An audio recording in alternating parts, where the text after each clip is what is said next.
2, 2. I don't know what all that was. I don't know what all that was. Couldn't tell you. Doing all kinds of poses and vamping over here. Anus Beard is back. Anus Beard is turning on Twitch notifications. Love it.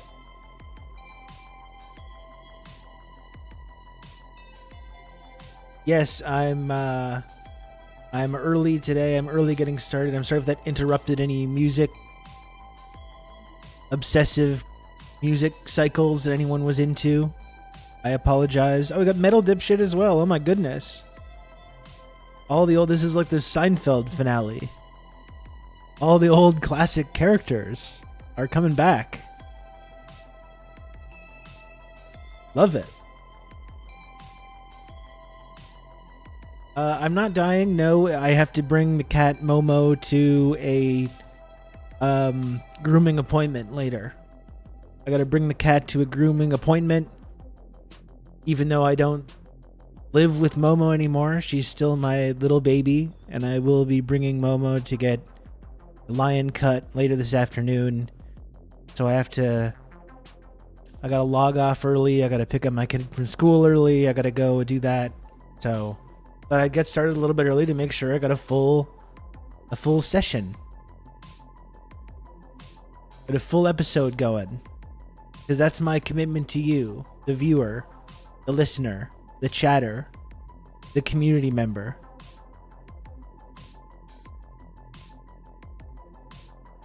That's my commitment to you. Alright?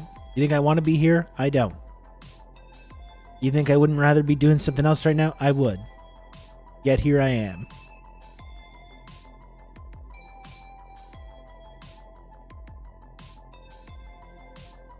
How's it going? How are you doing?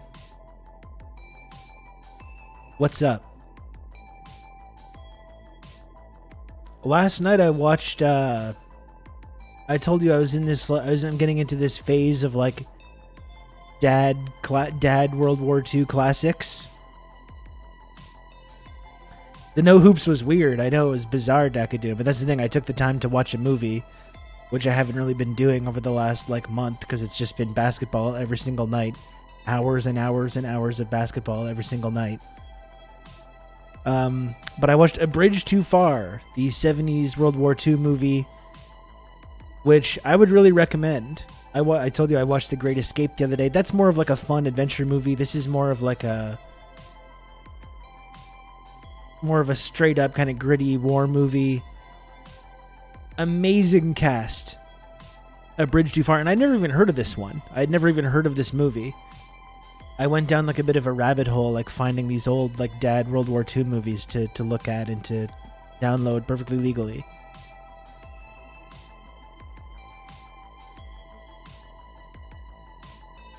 I always think of a Fridge Too Far joke from The Simpsons. I mean, funnily enough, this movie it's a very serious movie, but it ends on like the last dialogue is a Bridge Too Far pun, which is kind of funny. But amazing cast of this movie. Amazing cast, and like everyone has a little like their own little storyline going on. There's a Sean Connery storyline. There's a Anthony Hopkins storyline.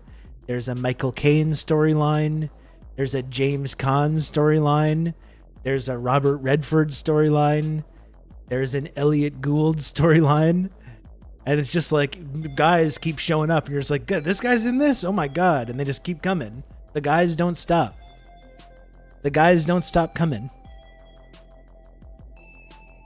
And it's about this this hugely ambitious operation that the Allies had planned in the waning days of World War II. They're trying to end the war.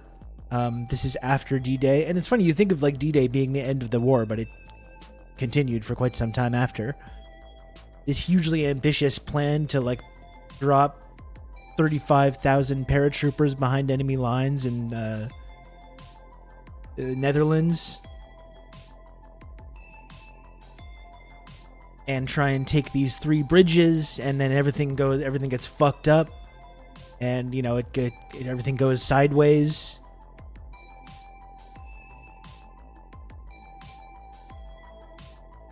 You really set up that they keep coming and nobody wants to touch that. All those guys just keep coming and coming and coming.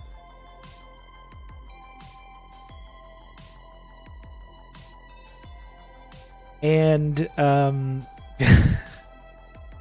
it's well made. It's like it's directed by Richard Attenborough.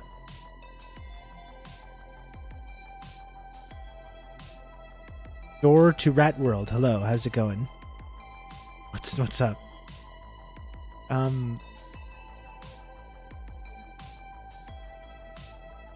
Yeah, it's just like it's directed by Richard Attenborough. Hugely ambitious, and it's the movie is ambitious, and this operation is crazily ambitious too, and the scope of it is just massive. I think that's why World War II becomes the ultimate dad obsession, because you start thinking about just the logistics of it and the number of people that are involved in these massive operations and battles, and the logistics required to plan this stuff, have whole cavalcades of tanks and supplies, and how complex it is, and the number of casualties, and the idea of the war descending on these little towns. Why is Metal Dipshit timed out? What's going on? What was that? Why did we lose Metal Dipshit? For 600 seconds. Anyway, I think that's why he knows. Okay, I'm not going to question it. But it's unfathomable to think about, growing up in the 80s, in the sort of after that era of warfare is kind of over, even after the post-Vietnam era. Nothing like we've experienced even comes close to approaching the scale and the scope of what was going on.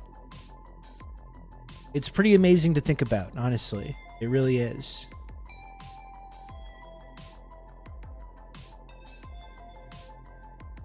But yeah, really good cast. It was fun. Onward to the next dad World War II movie.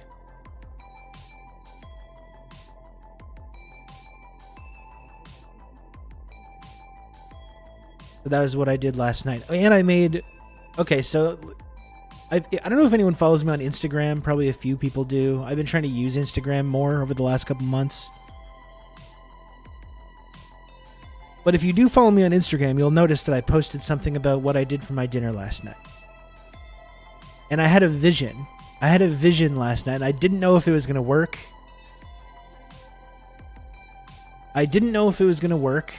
But I had a vision for cheeseburger ramen. Because I had a bunch of ground beef and I didn't know what to do with it.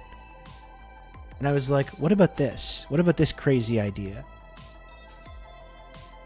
And I have this these ramen noodles with this sweet soy sauce mixture that goes with it. And I fried up the ground beef with some spices and some soy sauce and oyster sauce and stuff. And some bok choy as well in there.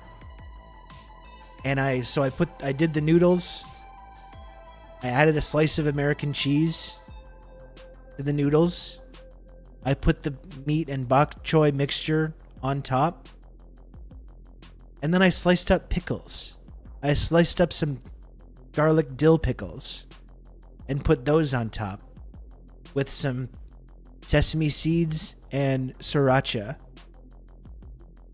And I gotta tell you, no matter what you might be thinking about this idea, about this concept, it was very good. It totally worked. I don't know if it would be a regular rotation thing.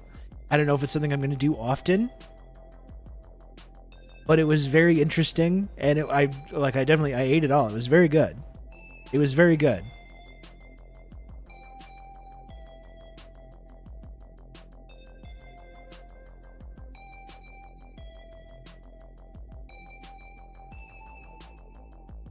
Let's see here. Okay.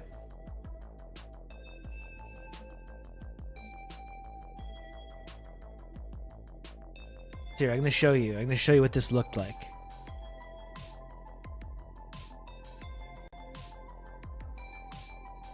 Okay. You see, here it is. That's what it looked like prior to eating. And then here's like with the noodles. You see the melted cheese?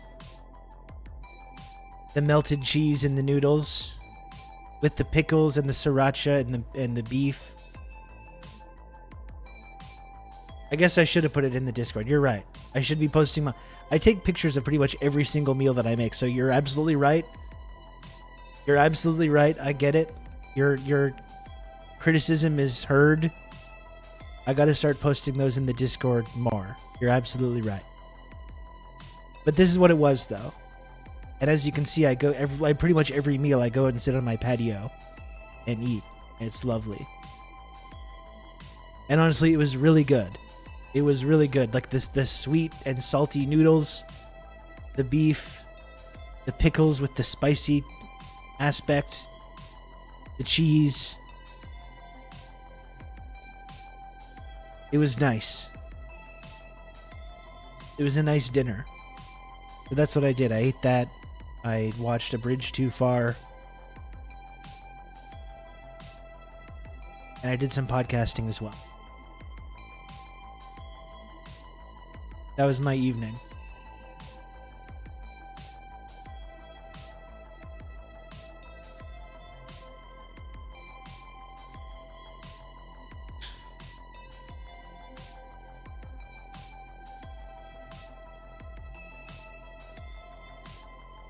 Chin chin.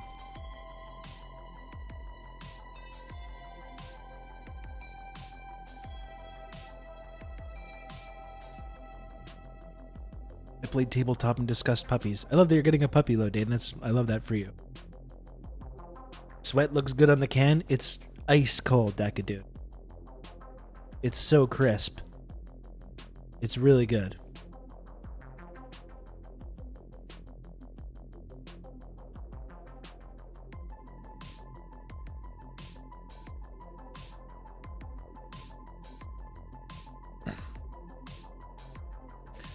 Hey, Cheetos, you gotta be doing more than that, Lodane.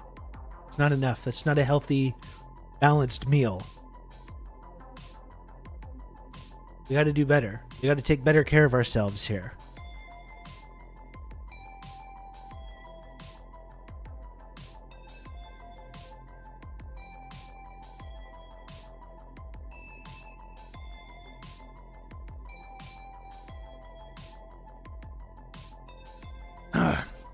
I'm not really one to talk about taking care of myself. I'm good at telling others to take care of themselves. I am less. This is some good guy, at Rob Russo, some physically leftist taking based care in of Canada. myself. I was turned on to this sick individual, and Oh, I here we found go. this. Oh, here we go. Oh, here we go.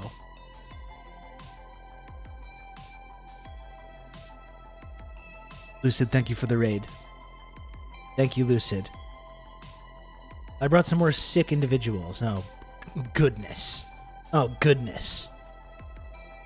Hello, everyone. It's me, Rob. Welcome to the channel.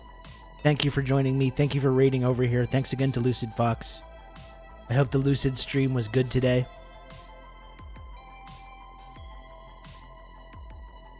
Please smash the follow button if you're not following.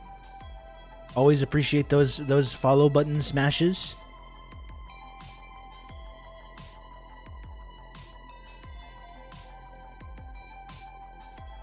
Anything interesting going on in the news we're talking about?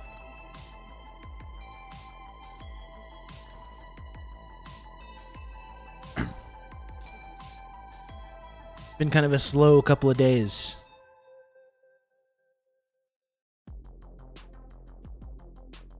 I'd actually like to congratulate Lucy because this is a huge deal. We're always encouraging people that are part of this like political ecosystem to like get more involved, right? Get more involved.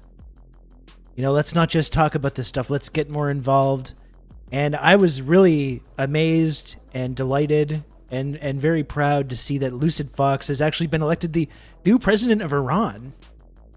What? I know. Crazy. I didn't expect it either, but the people have spoken. The people of Iran have spoken. Lucid Fox will be the new president. You know, supporting obviously the supreme leader in Iran. Just don't get in any helicopters. Just take a regular flight over there, and maybe just like a jeep or something. If you have to traverse that mountainous terrain, they can still pull out the twist even this late in the series. I know. I never expected it. I never expected it. It's true. Anyway, congratulations to Lucid Fox for becoming the new president of Iran.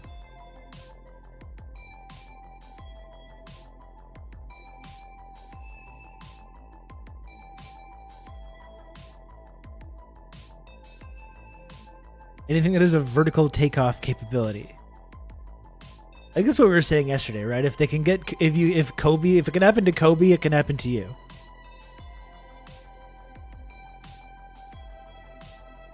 Or Stevie Ray Vaughan. Oh boy, what a tragic rock death that is. Stevie, don't. That's one that's. You can send a message back through time. Stevie, don't get in that helicopter.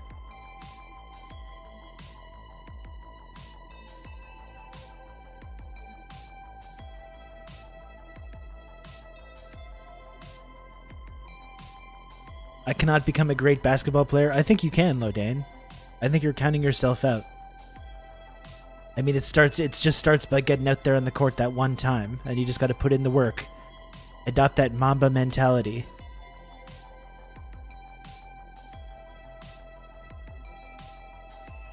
As the new president of Iran, Lucid understands that the most important thing for Iranians is to destabilize and fracture the country so it falls into civil unrest, obviously. Yeah. Obviously. Rob, did you play basketball? Oh, did I? Did I? Well, let me tell you, I can't go into this because everyone's tired of hearing about it. In fact, I think you're just asking me to wind me up. I think you know full well that I did used to play basketball.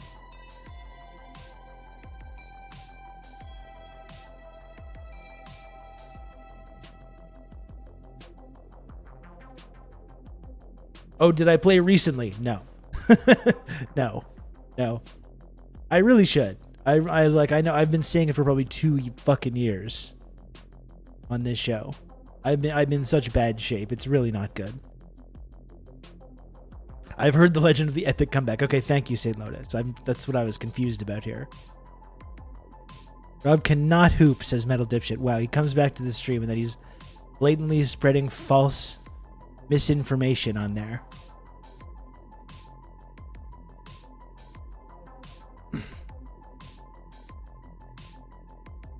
Speedball highlights should be required viewing. No, it reminds me, talking about Stevie Ray Vaughan and how tragic that was. I mean, what an unbelievable talent he was. Really one of the best guitar players to ever do it. But for my money, the most tragic rock death, because I go through pretty much once a year, I become heavily fixated. This is some guy, Rob Russo, goodness. some leftist based in Canada. I was turned on to this sick individual, and I found this. I wonder if I should start the stream at the normal time more often. It seems like when I do, good things happen. Weirdly enough. Thank you, Left Flank Vets. Thank you, Marcus, for the raid. I appreciate it. Hello, Left Flank Vets. Community. You can count on me. You're gonna Welcome have good to the old stream. Rob It's to me, Rob. talk It's you nice through to all see you. this. Thank you, Crackle Bear, for the 32 months tier 1. Very cool. I appreciate it. Left Flank Vets, please smash the follow button. Rob's still figuring out that start time. I think at the beginning of the year, Dakadoon, I said 12 at the latest, I think is what I said. I think I specifically said 12 p.m. at the latest. And I think that lasted about 1 day. Yes, we got a Sankara emote. You, of course, do need to subscribe to get all the wonderful tiny images. Also said 5 times a week. Exactly. I should play basketball. I should start the stream at a normal time. There's a lot of things that I should do. If you can, please do subscribe if you want to get all those tiny images. Lucky bastard, wish I could work at noon. Well, if it makes you feel better, often I'm parenting in the morning, which is work that you just don't get paid for. I do have a couple hours to chill after that, which is nice. But I'm often up at 7 a.m. like making lunch and all that kind of stuff. Go walking to school. What have you. It's work that you pay to do. That's right. Yeah. That's exactly right. Anyway, I was just talking about the most tragic rock death. I talked about, because we were talking about the president of Iran, and then Stevie Ray Vaughan, the guitar player who also was killed in a helicopter crash. For my money, though, the most tragic rock and roll death is every single year I get heavily fixated on Jeff Buckley Grace, which is, in my opinion, totally subjective. In my opinion, probably the best album of the 90s. Grace by Jeff Buckley. Jeff Buckley, one of the best singers ever. Ever. Like, not, is one of the best singers of the 90s or the 80s, whatever. Literally one of the best singers to ever, like, play music in all of human history. And he was, like, 27. I think he was, like, one of those 27-year club musicians. So young. Just unbelievably talented. Just an angel from heaven. Unbelievably talented. And he drowns when he's rehearsing for his second album. And I actually get emotional thinking about it and talking about it. It's one of the most horrible rock deaths. There's been a lot. I don't want to downplay other tragic rock deaths. There's been a lot. But this is like losing Jeff after one album is just it's like a crime. It's like a crime against humanity.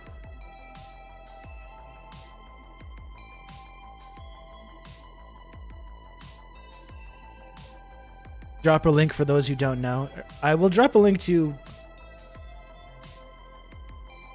one of probably my favorite song from this album. He's got some amazing live performances. I can't play it right now because I'll get in trouble.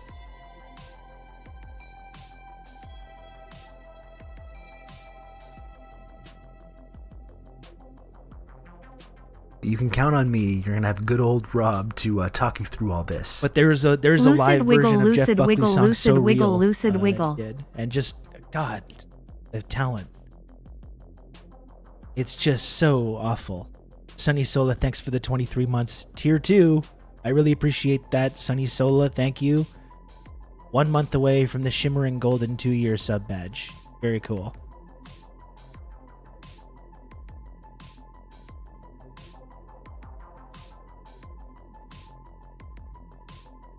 So pretty much once a year, I get heavily fixated on Grace, and I never want to listen to anything else. My most tragic rock death is Riley Gale. Randy Rhoads is a big one as well. Randy Rhoads is kind of an underrated rock death. He was like 21. Like, he was barely out of his teens. And he wrote all of Ozzy's like first 2 solo albums, all those classic songs. Mr. Crowley and Crazy Train and all those fucking songs, and pretty much pioneered that style of guitar playing, that kind of classical influenced fast guitar playing, pretty much invented that style, and died in a stupid plane crash accident. Yeah, with the bus driver flying this rickety plane around, tried to buzz the tour bus and then crashed. Randy Rhoads is 21 fucking years old. Killed instantly. God. Awful.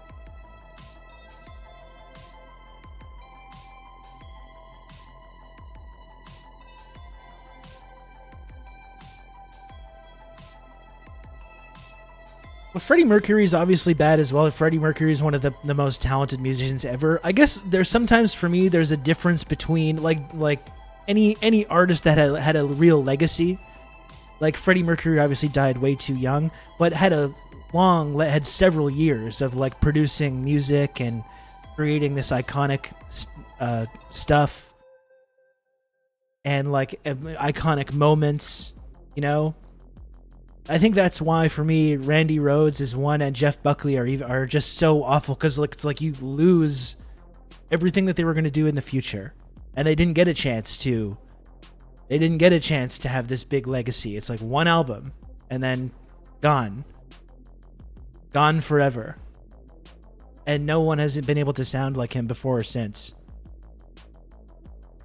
Well, Stevie Ray Vaughan as well. I agree with that. I think that's a real tragedy. He was still pretty young, but he accomplished a lot as well. That's why I think Jeff is like uniquely awful.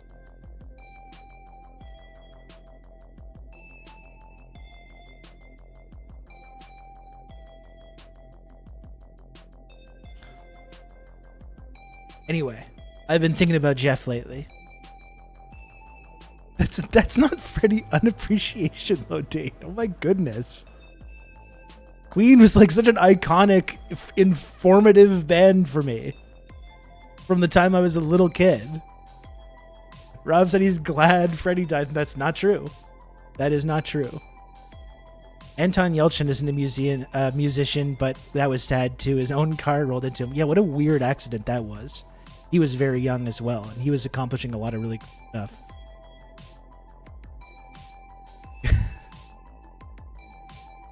Jesus. I'm trying to have an emotional, vulnerable moment talking about Jeff Buckley, and it's getting twisted up and turned around.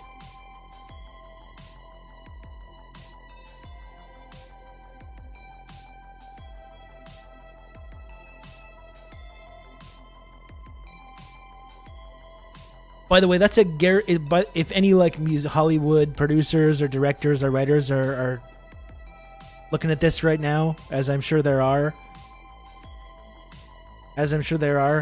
Timothy Chalamet, Jeff Buckley biopic, instant Oscar. You want an instant Oscar? There, you're welcome. You're welcome. I got you.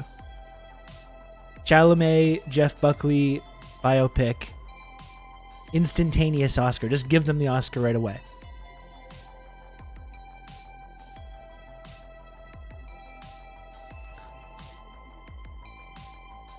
Paul McCartney, of course. I mean, the thing about Paul McCartney dying so young is that the Beatles found someone to replace McCartney that looked exactly like him, but was also one of the very best singer-songwriters ever. Like, what luck, you know? That's so lucky. You lose Paul, and then you find this new guy that looks exactly like Paul, and is also this brilliant songwriting genius as well.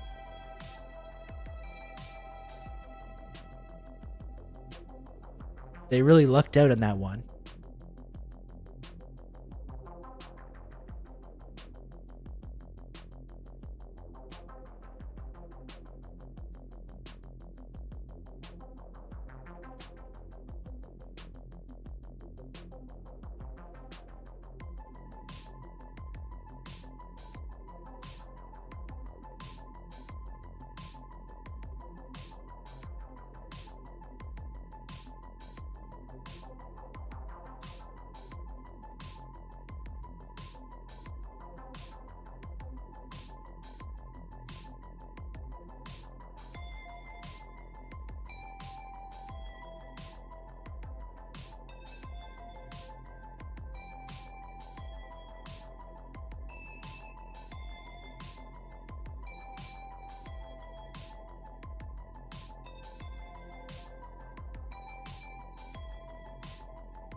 Check. What? I thought you were messing with me. See, this is what happens. This is what fucking happens when people are constantly doing this bit and telling me I'm muted. And then I see people in the chat going muted. I'm like, oh, ha ha ha ha. Oh, you good one. You got me. You got me.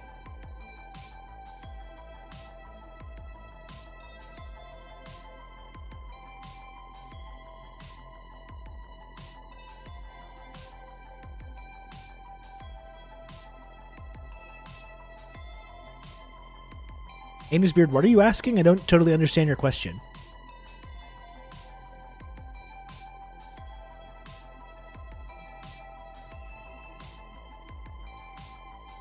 Be memed too close to the sun, exactly.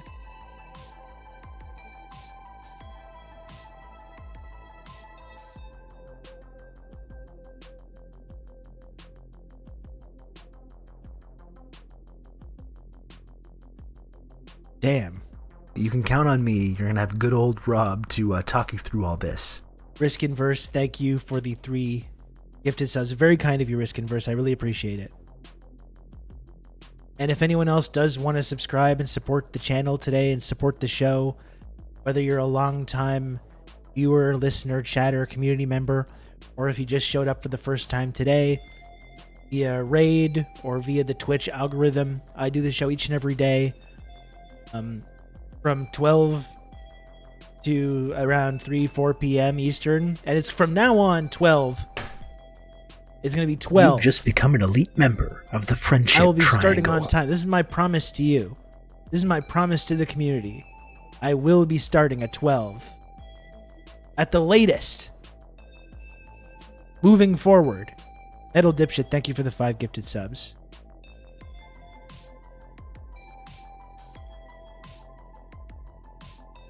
Very cool. I really appreciate that, Metal Dipshit. So if you do want to support the show, I do have to, I have a harder stop today, so I will be leaving at around 2:30, 2:45.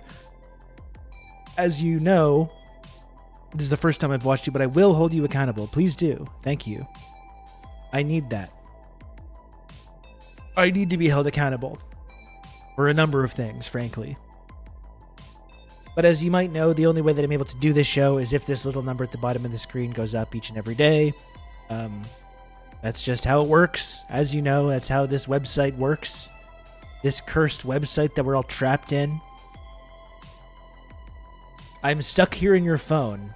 I'm stuck in your phone. Let me out. Let me out. I'm in your phone. And the only way I can get out is when this little number goes up at the bottom of the screen every day.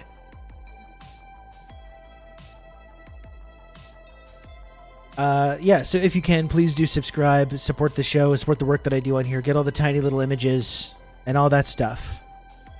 And then he'll crawl through your phone like in the ring. That's right. Free Rob's Ghost from the Machine. Please. Anyway.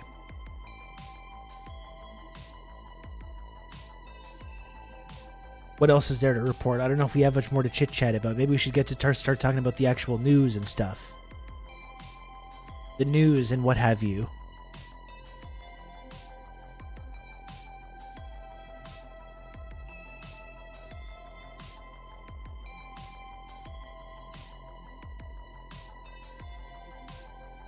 Just took the name WNBA 2K on YouTube. I'm happy for you, trans women.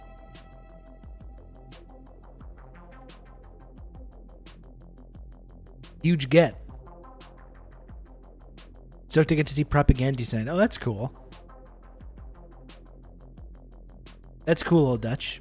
I was saying earlier before you showed up, I watched A Bridge Too Far, which I noticed you checked out the other night. I don't want to relitigate all my Bridge Too Far discussion, but enjoyed that though. And wow, the cast. The cast is just absolutely crazy.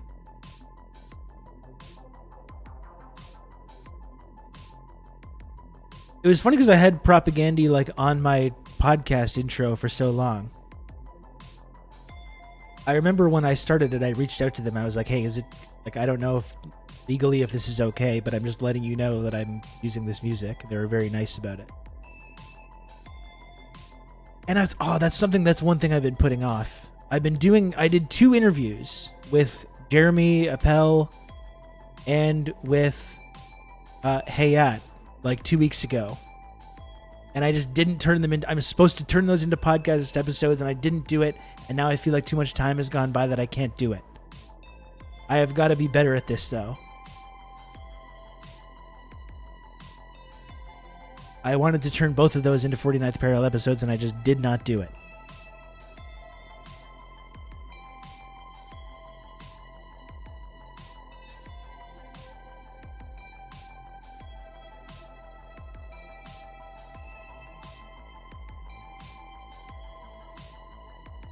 The propaganda to Steely Dan radicalization pipeline is a hell of a thing. Well, that's the thing about me. You know, I enjoy it all. I enjoy a lot of different stuff. Definitely being 40, turning 41 now, I'm probably more inclined to go in the yacht rock side of things, but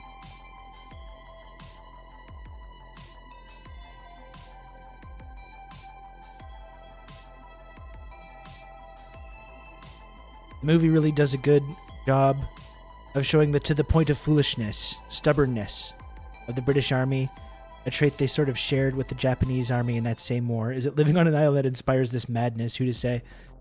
It's an interesting point, James. You really do come across with that like British stiff upper lip kind of thing. There's a couple of great moments as well in that. And that was real. Like, that's not just like a movie thing. Like, that was the whole British stiff upper lip thing. That was real. Like, when you read about colonialism and you read about some of these British people in the most harrowing circumstances you can fucking imagine, and it's not saying that they're like innocent or blameless or like heroism or whatever like that, anything like that. But like, you see like diary entries of these Brits in the fucking worst situations that you can possibly imagine. And they're all like, my leg has fallen off due to gangrene. And it's like they're super like, they're like not allowed to show vulnerability or whatever. They're fully like, you know, they're just not allowed. And you realize as well, they have this like indoctrination system through these like private schools where it's literally beaten out of them. Like literally, it was like literally these like social Darwinist school system where any like humanity was like beaten out of these people. And then you hear about these British guys in the worst situations imaginable, and they're so like, oh, okay, all right then, for Queen and country and all this kind of stuff.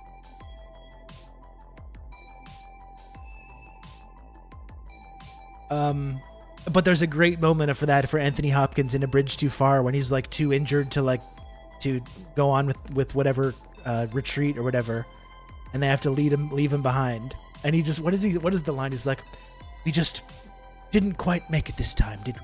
And it's just like that's all they can say. That's all they can say. We just didn't quite make it this time, old chum. But like, that shit was real. Like, I remember is really interesting. Well, we gave it a good go. That's right. It's just like legs are falling off.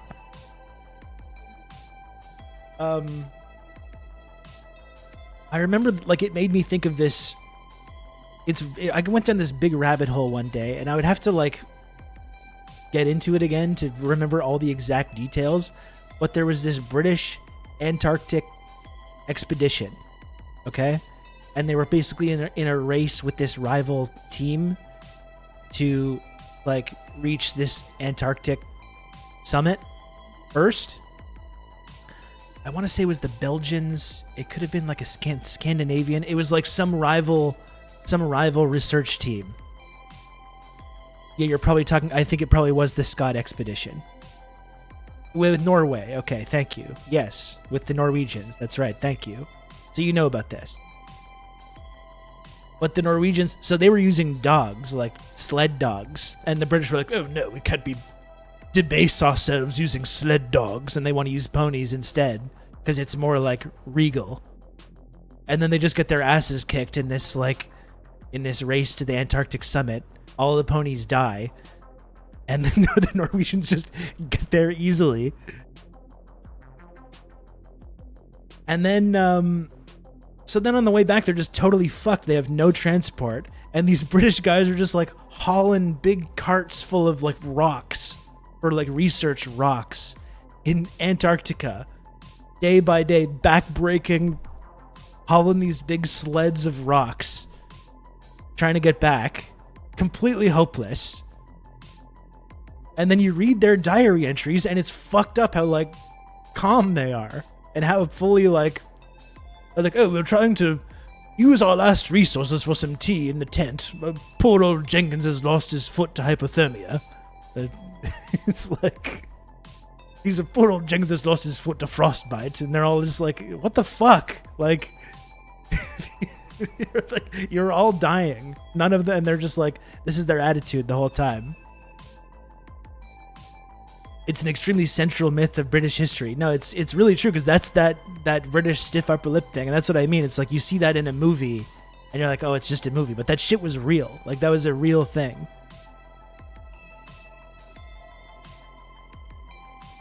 I love it. A bridge too far. The people in the hospital pleading with them to please just take the L. They just won't. 50 more patients must die. We can't look weak in front of the Hun. Yeah, exactly.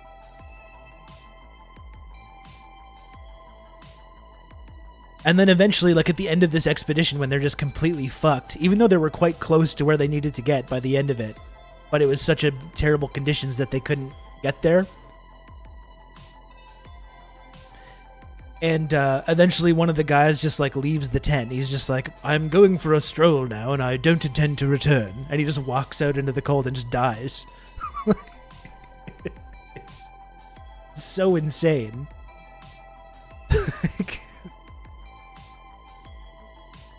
It's really crazy. Like, these people were really, it's like, they really were, like, they were like brainwashed to act like this, act in this way. It's quite well parodied, but it's a bit racist in the Zulu War part of Monty Python and the Meaning of Life. No, I know. And it is racist, but I think that's a moment where they're mocking the British ruling class, and they're mocking the racism of colonialism. You see it in the movie Zulu too, and I like, Zulu is kind of problematic. It's the early 60s. I think it's not anti-colonial, but it's like, it's a lot more respectful than like you would expect maybe for the early 60s. I love Zulu is fucking great though. It's a great movie, and you see a lot of that there as well. I think Zulu is worth watching just as a piece of filmmaking, and to have a critique. Like, you need to have the critique and the way it works as propaganda, the way it works as like British Empire nostalgia. Absolutely worth watching though. It's an incredible film. Like, the actual like process of making this movie, and like the extras and everything about it. It's absolutely worth seeing. Michael Caine is fantastic. It's his first movie. It's his first major performance as just this uptight piece of shit, like rich upper class guy.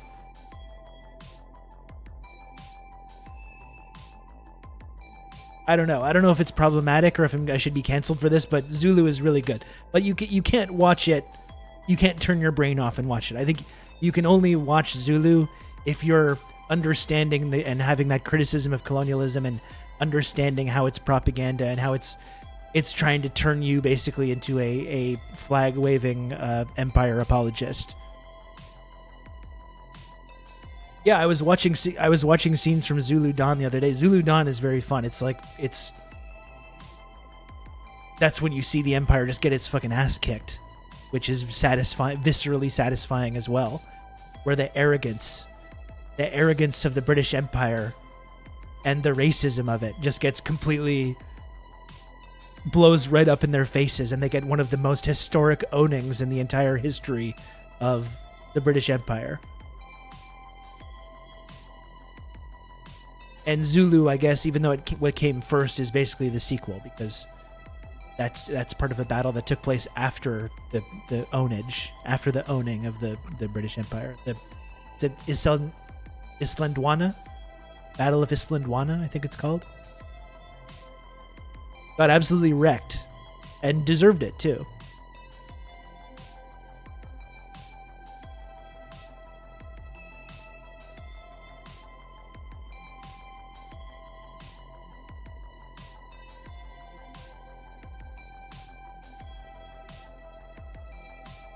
I would really recommend Zulu. I think it's good.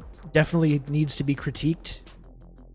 Absolutely, but it's got some absolutely astounding set pieces.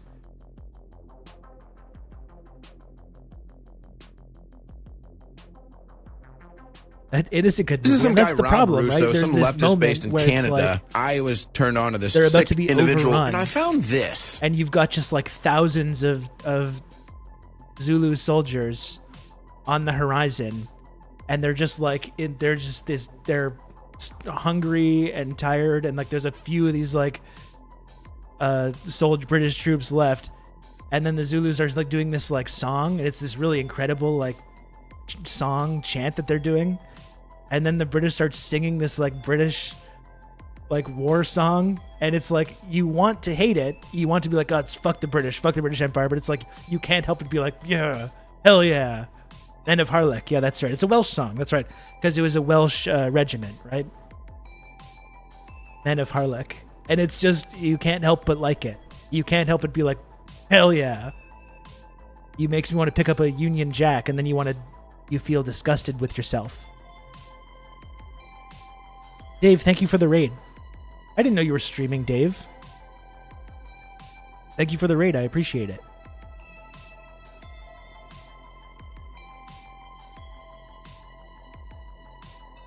No one clip me being a British patriot, okay? I'm not a British patriot. I'm not. And the British Empire was a historical evil. This is the problem with Zulu, is that it makes you sympathetic to it. In spite of yourself.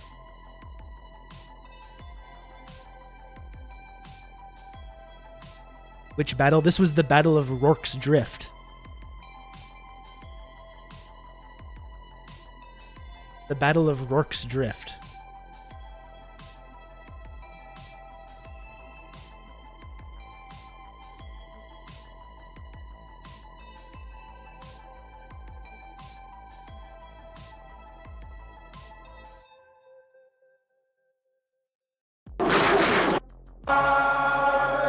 Like, I'm sorry, it's just, it's...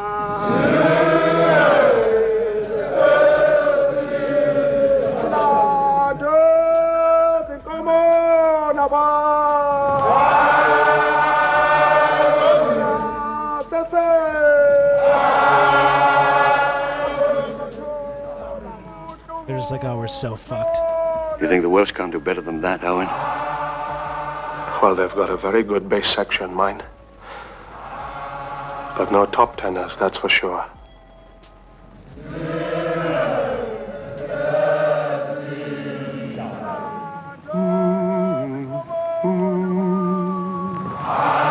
I'm not a loyal subject of the monarchy. I just like this scene. Stop your dreaming. Can't you see their spear points gleaming? See their warrior pennons streaming. I'm sorry, it's just impossible not to like this. For me, anyways. Sing! Men of Harlech, stand ye steady. Come on, sing! Cannot be ever said ye. For the battle we are ready. I'm not a royalist.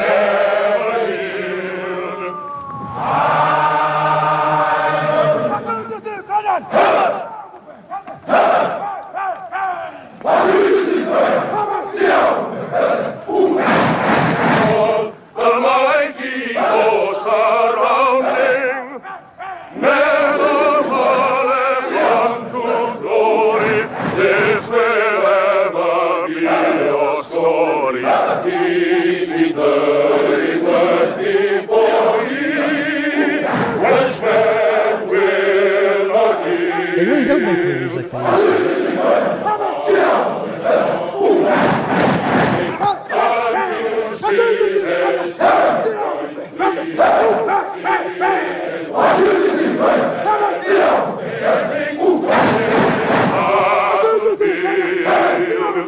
Men of Harlech, stand ye steady, it cannot be. Anyway. We don't need to watch that whole scene. I'm sorry, but it just works. It works, though. No, I was thinking about this watching A Bridge Too Far last night. Like because it's expensive, like we're saying, because it's expensive, you just don't see a lot anymore. Big ambitious scenes like this when there's like thousands of extras and all these moving parts. It's like now it's just like, why would we have 1,000 extras? We could just put them. We can use a computer to just fill in all the extras that we want. But it sucks. It doesn't look good. It does not look good. Like, it's amazing. You see these huge productions, you know, with so many moving parts and vehicles and hundreds of extras and so much stuff going on. It just looks so much better.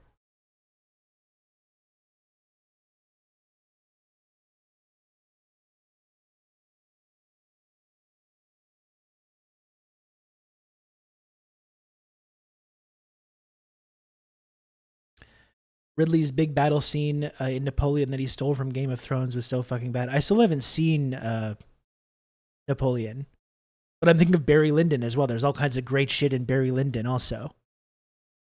I really would like to see Barry Lyndon again. It's been a while since I've seen it. I think that's part of the reason Dune 2 went hard. I think they used like CGI. Like, that's how it should be used.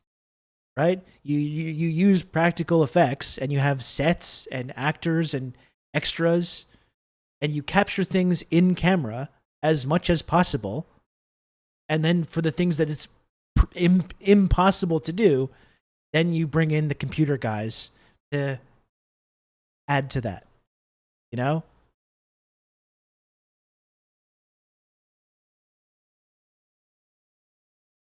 It's not that complicated. Yeah, the Barry Lyndon being lit by candlelight. It's crazy.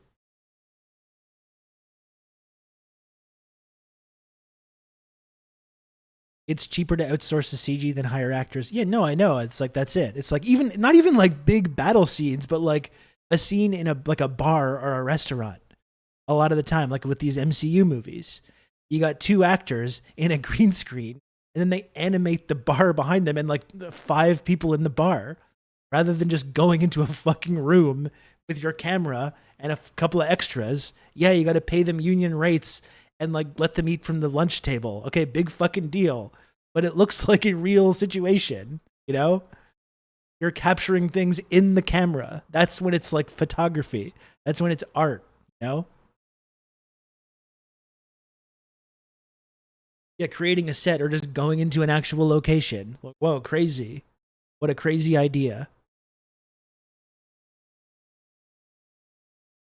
Yeah, in Fallout for sure. The practical vault set, definitely. I believe it was shot in film as well. I think that's really interesting. That's kind of an interesting development that we're starting to see more filmmakers and people making these shows using actual cameras and film. Like Succession was entirely shot on film as well.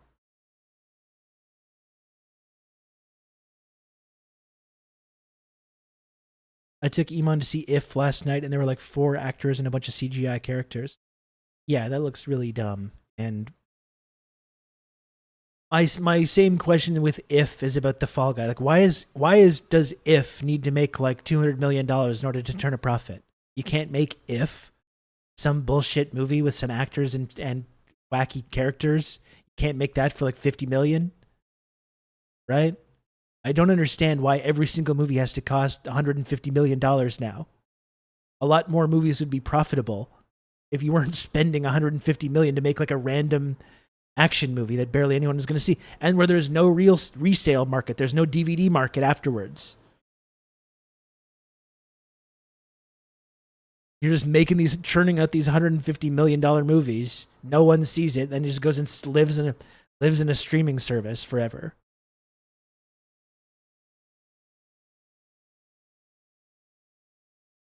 It's so hard not to, when we talk about movies and films and stuff, not to turn into old man yelling at cloud, but it's really true. It's a cliche, but they really don't make movies like that anymore. That's why I love the 70s and 80s and early 90s so much, because it was that, or the 80s in general, like with both film and music, frankly. It's the decade where there was all these new possibilities and this new technology, but it was still new, and you had to take this new technology and mix it with all these old methods, and you ended up making really magical things.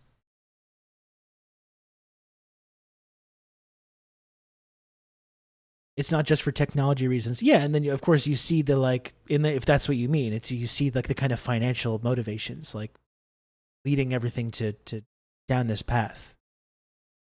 I know I'm a boomer, all right? I know I'm a boomer.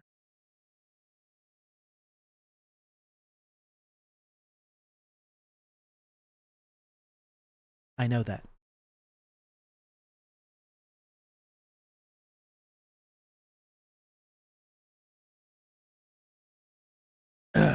Anyway, it's the same thing with like that movie The Fall Guy, which looked like a fun action movie. You got Ryan Gosling, there's some stunts. You know, you got a movie star, like an action movie.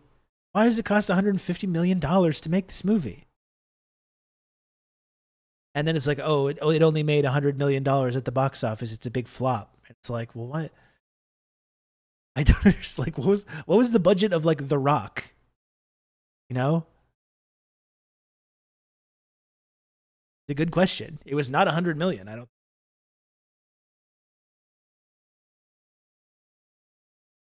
75 million.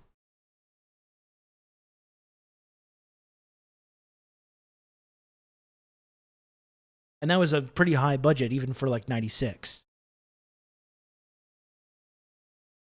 Great movie.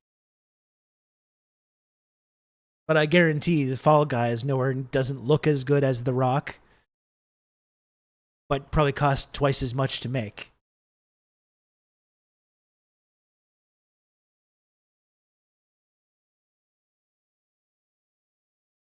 Yeah, I'm talking about the movie The Rock. Sorry, excuse me. The Michael Bay film with Sean Connery and Nicolas Cage.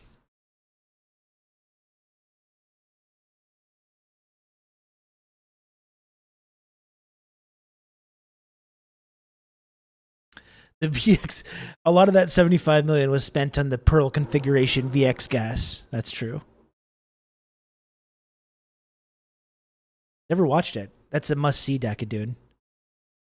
Michael Bay was absolutely cooking from like the years 1994 to 2000 about. Michael Bay was on some crazy shit.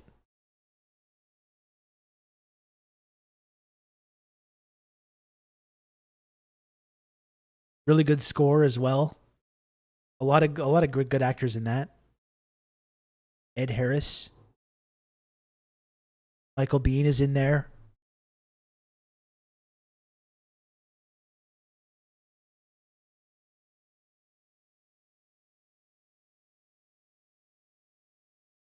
Any movie with Michael Biehn is awesome. I agree. Mr. Bean was in The Rock. That's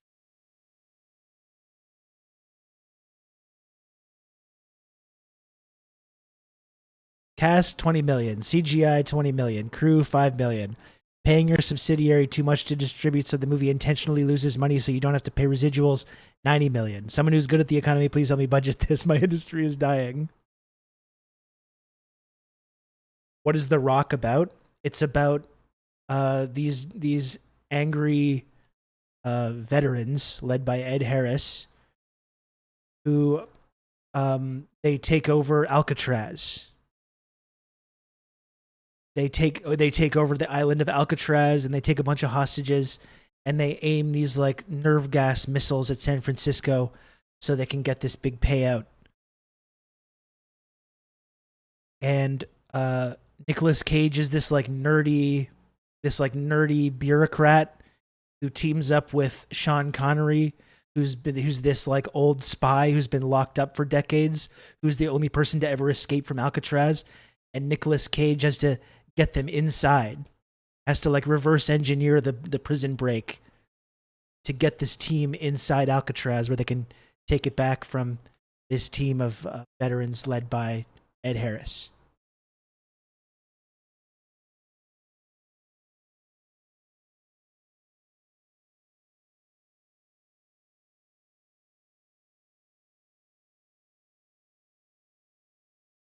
We should have a movie night for The Rock. It is a silly premise, but it's fun. It's got a great score. There's an awesome car chase. It's like a Ferrari versus Hummer car chase. It's great.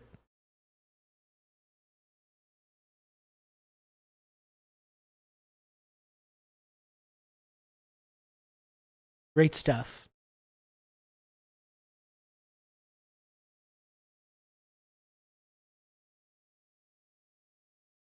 You should skip that and go straight to Under Siege. No, I don't think you should skip it and go to Under Siege. You should watch both of those movies because they both kick ass. I love Under Siege.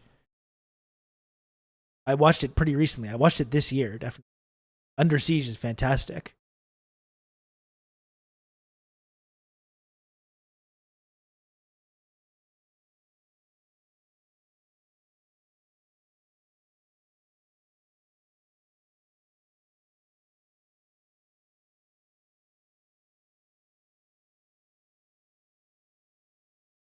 Car chase in Alcatraz. Well, it's before they get there. Oh, for sure. It's absolutely one of the best Tommy Lee Jones performances. He just, like, Tommy Lee, this is just pure movie chat now. I don't even know how this happened. I was supposed to talk about the news today. But, like, Tommy Lee Jones in Under Siege is just an example of, like, one of these, like, heavyweight act, like a real actor, like capital A actor, who takes a paycheck to do, like, a dumb action movie with Steven Seagal and is just like, I'm going to absolutely own every single scene that I'm in this movie. And he does. And he's just fucking great. You cannot take your eyes off him the entire time. He just elevates it. That's such a great action movie formula, right? No matter how, like, if you have some dumb meathead who is the protagonist, bring in a heavyweight, a heavy hitter for the bad guy and just let them just bring it up. Just let them, like, elevate the entire thing. I would not agree with the Batman Forever analogy. Because I think both Tommy Lee Jones and Jim Carrey are both wasted in that movie, giving big camp over-the-top performances.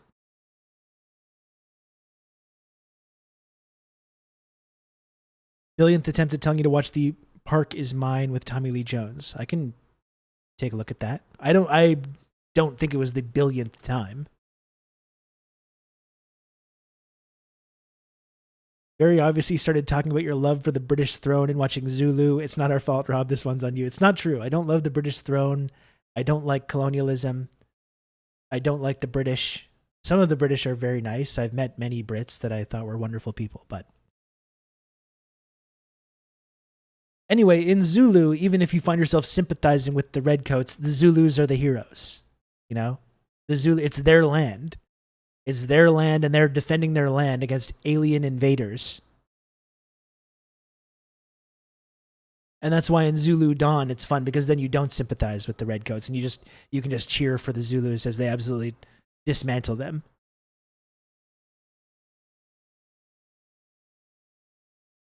Just yesterday, Rob was bragging about his old stock Scottish roots. Oh, God damn it.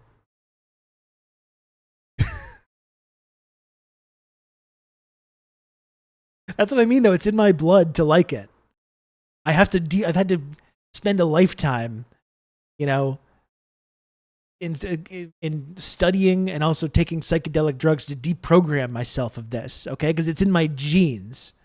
It's in my DNA to want to like this. I have to, it's a work. It's taken work, a lifetime of work to deprogram myself of this, all right?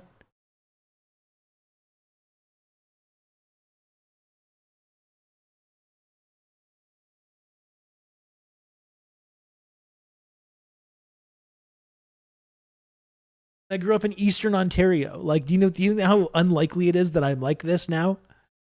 I grew up in Eastern Ontario. I should be one of these, like, Canadian meatheads who's like, yeah, I love Canada. I love Tim Hortons. That's what Canada is. Like, realistically, that's how I should be. You know how the various things that had to happen in order to make me like this? A lot. You go back to the beginning of my life, go back to the very start. The chances that I end up exactly like this, basically nil.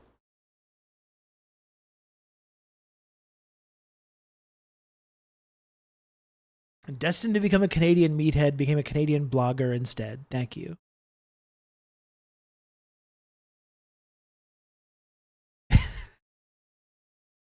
The oldest Canadian blogger.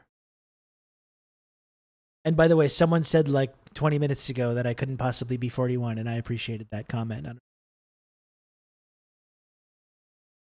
But it's true.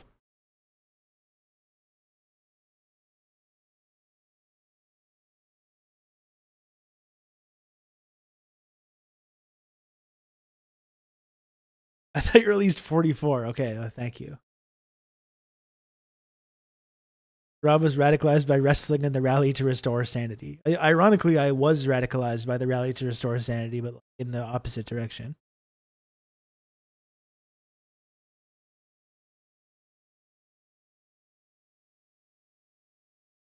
Oh.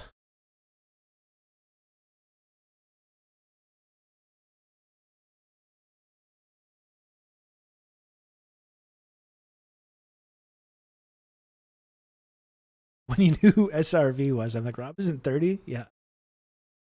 Honestly, like on that subject, Anus Beard, I was always kind of skeptical about Stevie Ray Vaughan. Like, not that he's not talented. You listen to his music, and obviously he's a brilliant guitar player. Like, that's not in dispute at all.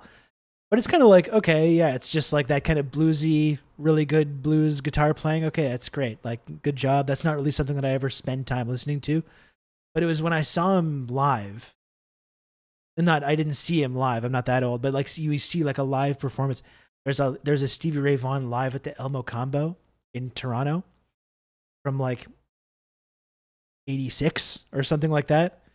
And it's just unreal. I think I really had gained a deeper appreciation for him when I actually saw him playing, because you realize he's just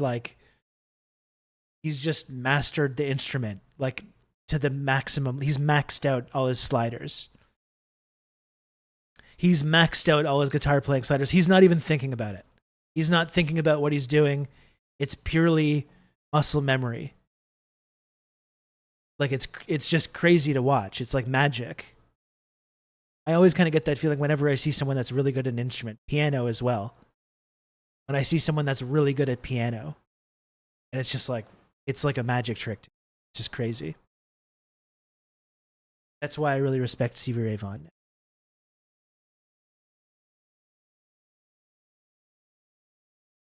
The Rock movie night in the Discord, June 8th.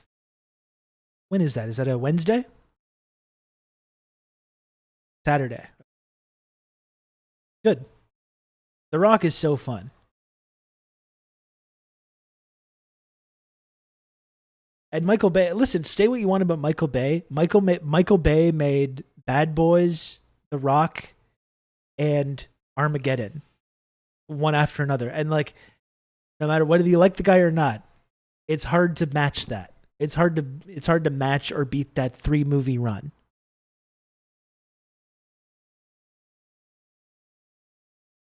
Only the first Bad Boys is good, and that's the only one that he made.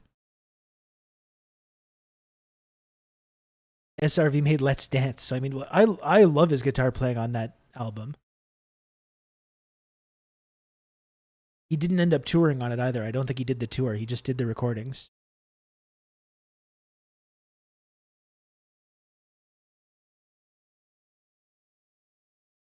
I saw that there is another one coming out. It's just like, who's going to take seriously Martin Lawrence as like an action movie guy? Martin Lawrence at like age, he's like in his 60s.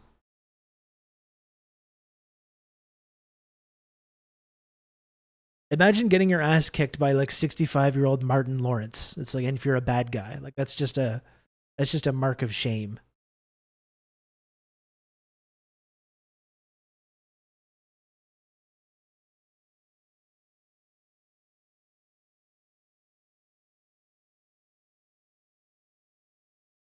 He's 65. I don't know how old he is. He's got to be up there, though. How old is Martin Lawrence? It's not like Danny Glover in Lethal Weapon, though, who still looks like, he's still like a big man. He's like, oh, I'm too old for this shit or whatever, but he's fucking Danny Glover. And it works, the dynamic with him and Mel Gibson. I do not take Martin Lawrence seriously in the same way that I would take Danny Glover.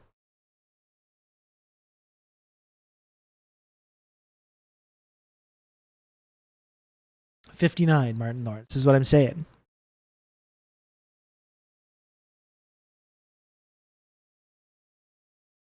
Danny Glover was Rob's agent. Oh God. Oh, what the fuck? What the Marty? Marty, please just delete that comment. I want to go and get the Eternal Sunshine treatment right now just to remove that knowledge from my brain.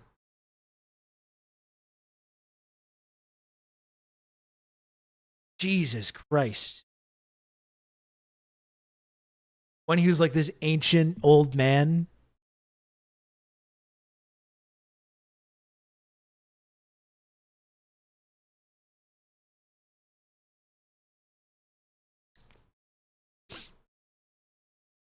I think that's one thing that occurs to me sometimes about being the age that I am, because sometimes I'm like, why wouldn't anyone take me seriously? Like, I'm only 40. You know, that's not that old. Like, look at me. I'm not that old. But I really do remember I exaggerated the coughing for comedic effect, just to be clear.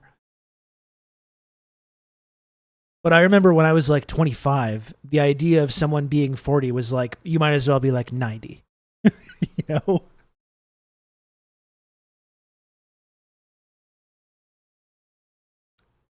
When I was in my 20s, and if someone was 40, it's just like, you're the oldest person that I have ever seen in my life.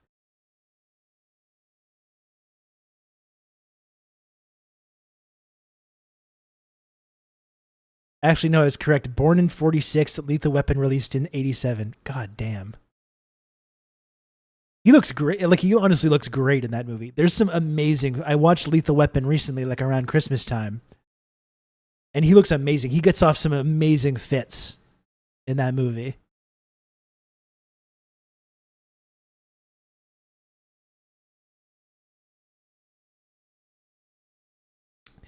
He may have been younger than Rob, depending on when they filmed it. It's good.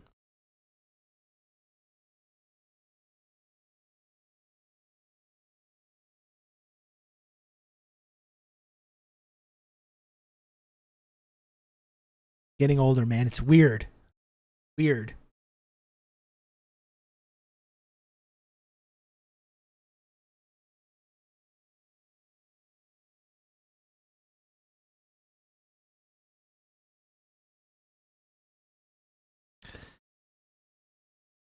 Who would have thought? Who would have thought, you know, when I was in my early 20s, that when I'd be 40, I'd be right here on twitch.tv. I'd be right here on twitch.tv trying to make a little number go up. Wow.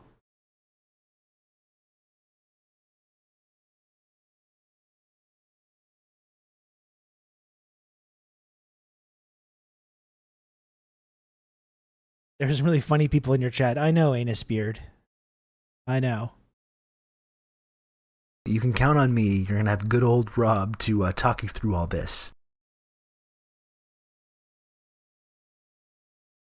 Dick Pendarren, thanks for the gifted sub. I appreciate that. Very cool. And if anyone else does want to subscribe, please do subscribe to the channel and help me make the little number go up. Help support the work that I do on Twitch. I'm literally a middle-aged man. I have a child. And this is what I got to do. This is what I got to do to try and take care of him. I have to make the little number go up. So, if possible, if you can, folks, please support the show and subscribe. If you can, you know, that's all.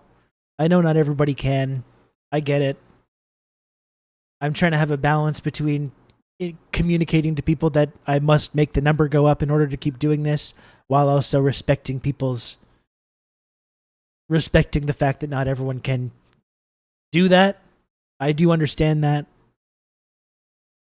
For as little as $9 per month, you can help this Canadian child to eat. Exactly.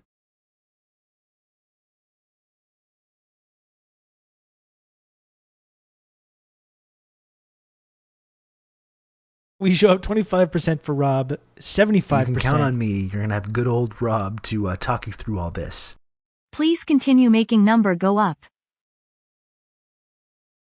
You can count on me. You're gonna have 75% good for old potential Rob to, chatter and talk you valued through community all member this. Anus Beard. That's right. K Chewy, thanks for the 12 months. And look at that. It's 1 entire year. 1 entire year from K Chewy. Thank you for that. And thank you, V from TO, as well, for the gifted sub. Very cool. Explaining your job to anyone above the age of 50 must be fun. I mean, it is, yeah. I mean, I pretty much just tell people, if people don't want to explain what I do, it's just I have a talk show. I have like a, talk radio. I just do that. I just do talk radio with a few weird additions to it. And sometimes I do silly dances as well. But that's basically how I explain it to people that are older and don't know what's going on with Twitch. But his callers antagonize him. That's right. They mock me. They mock me. They mock and humiliate me. We simply use the computer to mark up the size of the account. Ernie Hammer, thanks for the 100 bits. What would anyone think of the Canadian children? We got to do one of those like poor, starving Canadian children episodes.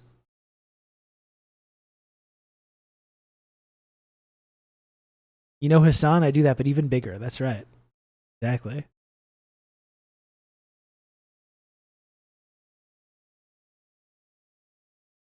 Absolutely.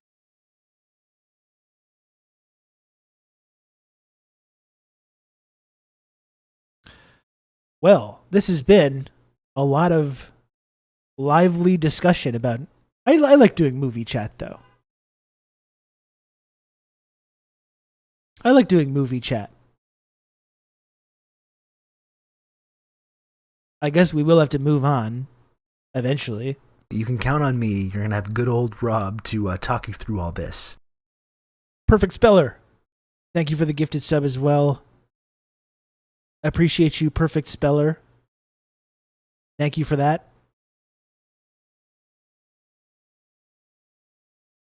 We do have a hype train going now too, folks. So I don't want to alarm you, but for the next 4 minutes and 31 seconds, 4 minutes and 30 seconds, 29, 28, you can not only support this program that you're currently watching, but you can also get access to not just the tiny little images that you get as a subscriber of this community, but different tiny little images that Twitch gives you. You can count on me For being You're part gonna of this have good hype old train. Rob to talk you through all this. Did you know that? Max, thank you for gifting us up.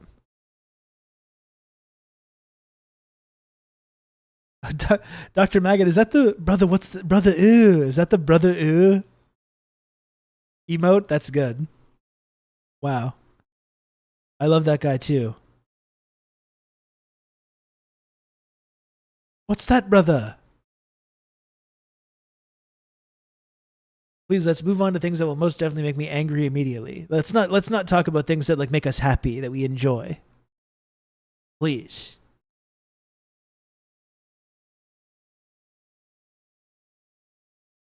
Let's go back to getting super angry all the time.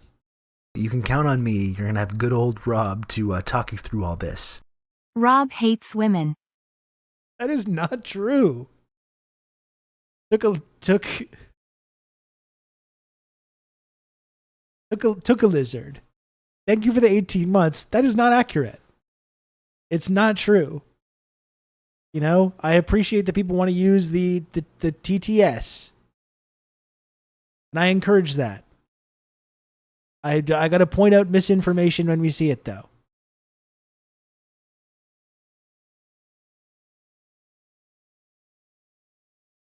Goodness. One of the foremost women respecters on this entire website, and this is how I got talked about. This is how I get treated.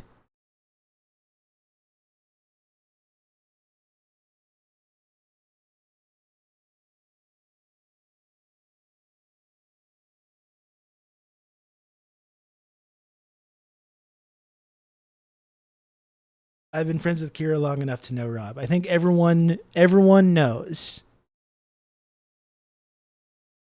that I'm one of the foremost women respecters. on this entire platform. You respect women so much. Name one. Margaret Thatcher.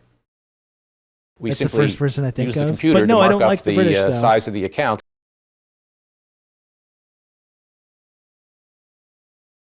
Blore said, "Thank you for the 100 bits. Unfortunately, the text to speech doesn't. It only works after 200 bits." But Blore said, "Rob enjoys women respectfully." I don't know if I'm comfortable with that. I thought it was going to be the late Queen Elizabeth II. It's obviously Queen Victoria. Obviously.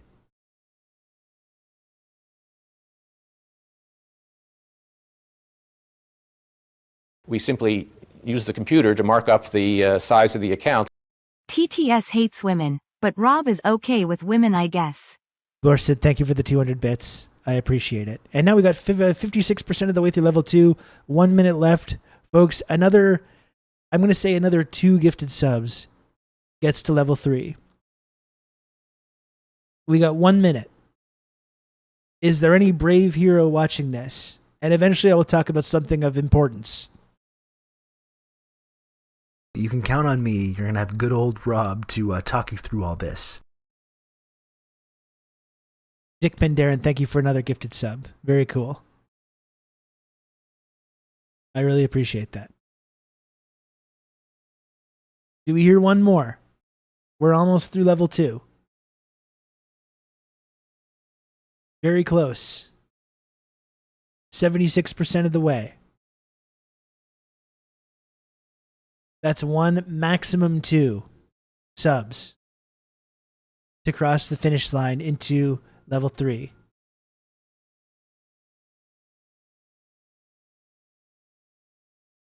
But who cares at the same time, right? I don't. It doesn't bother me.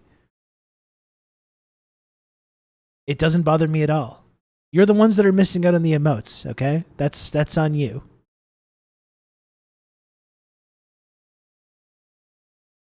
That's on you, chat.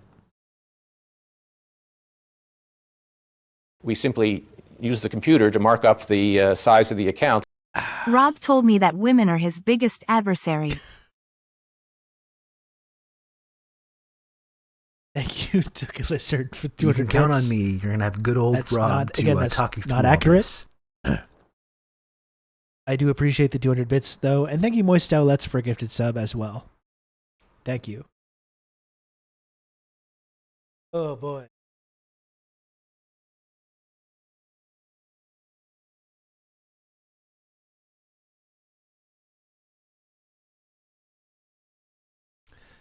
Oh, boy. Sometimes it is nice just to chat it up, isn't it?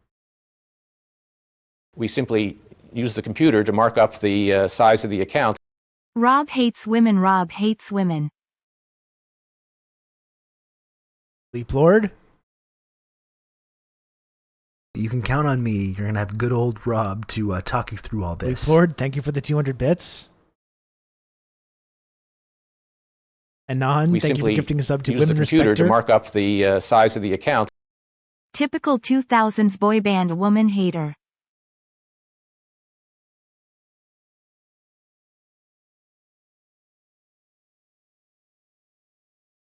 Okay, I think with this comedic bit, yeah, it's very funny. The whole Rob, doesn't respect women thing. Hilarious. It's a hilarious joke. It's a hilarious ongoing gag that we like to joke around about on here. I think we can move on from this now, though. I think for today, that's probably adequate. I think it's adequate, the number of comments now about this.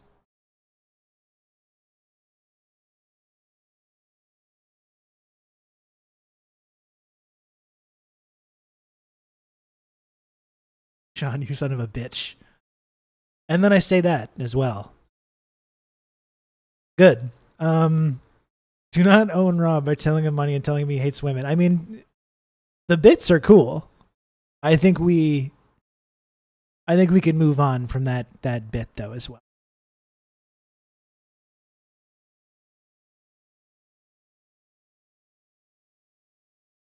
Oh, I'm sweating it up over here again. It's another hot one.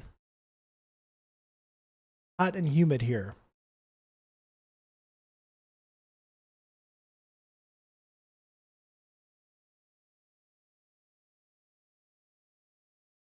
you can count on me. You're going to have good old Rob to talk you through all this.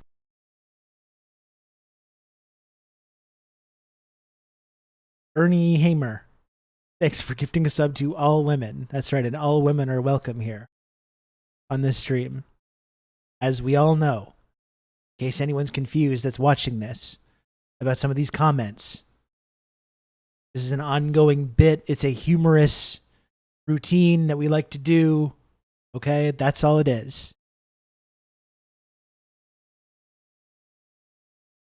As a man, I can say that Rob is the least misogynistic person I know on the internet. Thank you, Old Dutch. Finally, someone comes to my defense.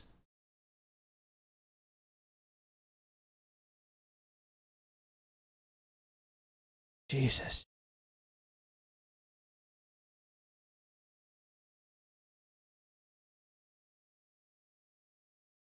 Kind of flustered now.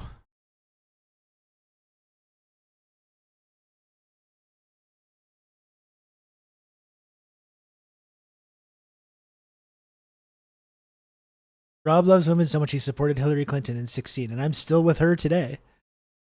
I've advocated numerous times for Hillary to replace Biden on the Democratic ticket. Using my platform, I've advocated numerous times for Hillary to take over for Biden, the Democratic ticket. Let's have the rematch.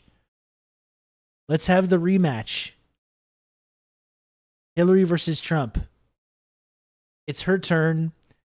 There's going to be no more Russian influence, no more Russian disinformation that flips it. What the people want.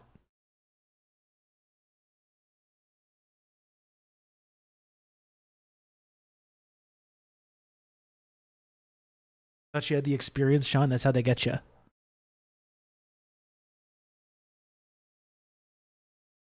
Hillary versus Trump 2 Electric Boogaloo. With the future of America and the West on the line. Let's put all the chips in the table.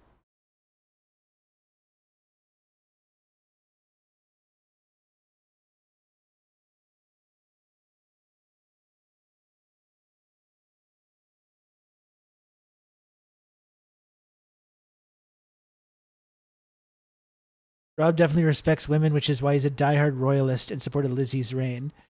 I mean, I was going to joke about this, but it actually is interesting the way that the British Empire and colonialism, kind of like in an early form of pinkwashing, used women's rights as a kind of like weapon, like a weaponized attack to promote colonialism in India and elsewhere. It was like the first example of this, kind of like this cynical deployment of these kinds of like concern trolling arguments. Oh, women's rights in all these regions that we're colonizing are so egregious. We got to outlaw all these barbaric practices while we're stealing vast amounts of resources. It's just interesting how that's become such a common kind of aspect of like modern day neocolonialism. The British really like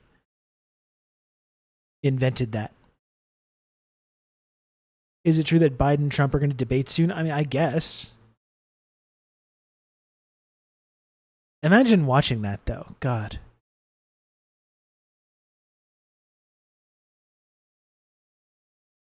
It's got to be just painful. What are they going to pump Biden with this time?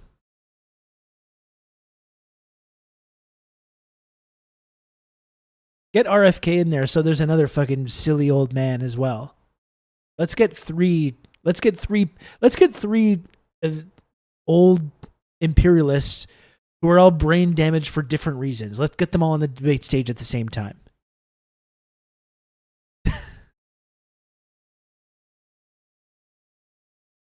They're all fucking, their brains are leaking out their ears, but all with different results, different comical results.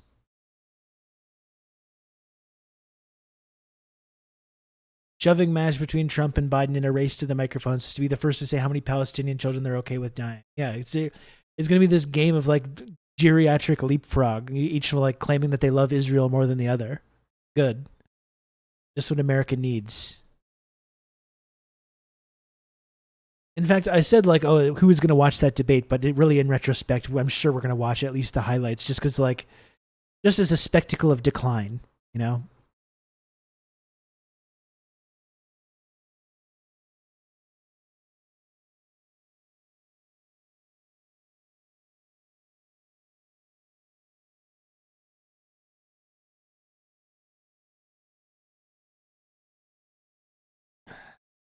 We love doom scrolling. We do.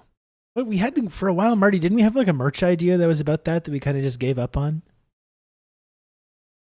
Like, welcome to the spectacle of decay, something like that. We had some weird turn of phrase we came up with one day.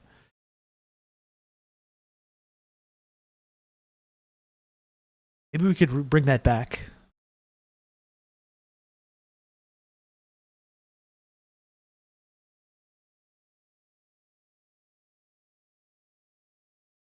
The spectacle of terminal decline or something like that. We can workshop it.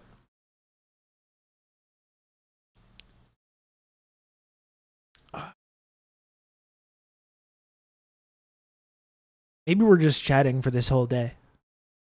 We might be. We might just be chatting for this entire day.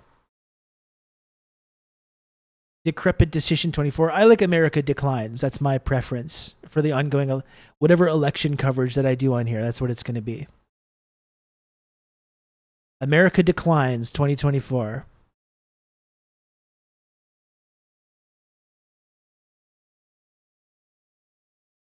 Society of the Spectacle. Debord intensifies. That's right. Thank you, B-Rat.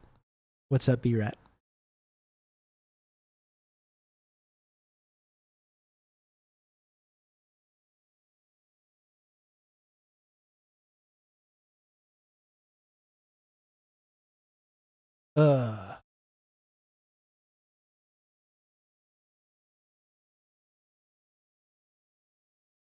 I'm going to vote for RFK's brainworm. I think he's got a lot of good ideas. Like, fucking who cares at this point? Like, yeah, we all got brainworms, sir. Like, get in line.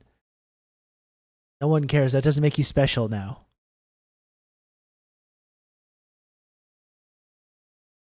Just because there's a worm in your brain. No one cares, sir.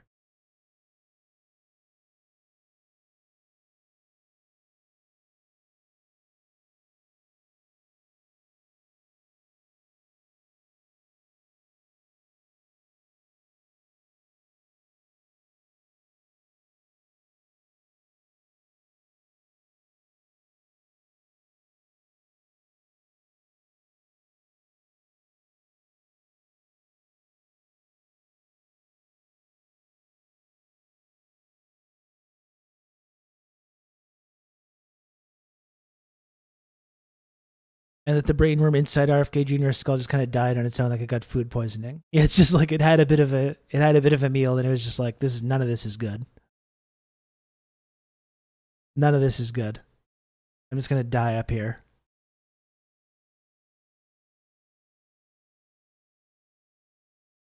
The world is a brainworm. Does he legit have a brainworm, or is he just convinced that a vaccine gave him one? I don't know. I don't fucking. It's so funny people be like still taking this guy seriously. RFK Jr. like he's some kind of like anti-imperialist. Remember when people were trying to pretend that?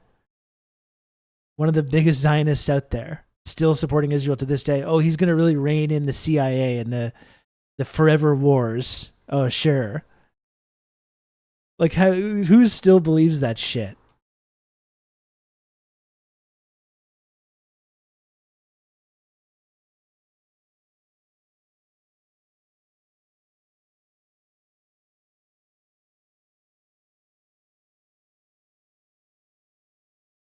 I saw a pickup here in Seattle with RFK Jr. stickers. God damn. Like, what? Like, I genuinely wonder, like, if you're still in the RFK bandwagon, like, what exactly is what is in it for you? You know? What are you voting for him for? Like, what's the actual political reasoning?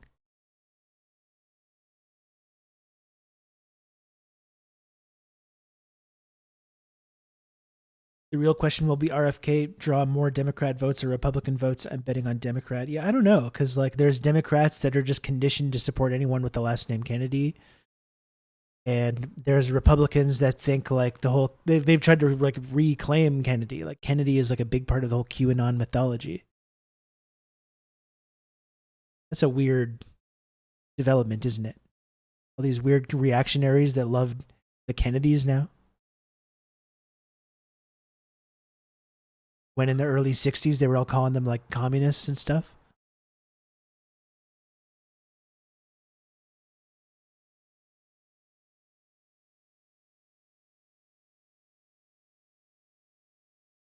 A girl who fell for the company phishing email that said, "You have just won an iPad and needs you to sign for the delivery to compete is now a Kennedy volunteer and voter."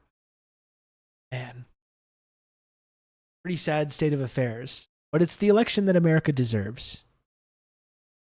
I hate politicians, but I love this Kennedy fella. I mean, it's the same people that like Pierre Poilievre in Canada. He's not one of those stuffed shirt politicians. He literally is.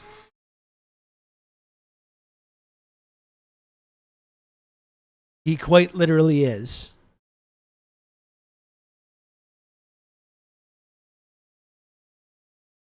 Couldn't be more of one of those things.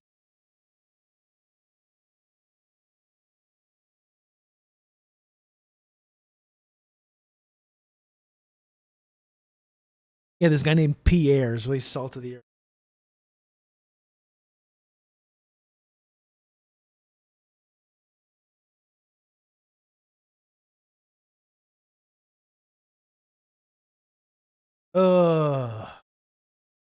Things do work differently in Canada. It's true, Johnny. It's true. It's not a good situation up here. We're not doing well.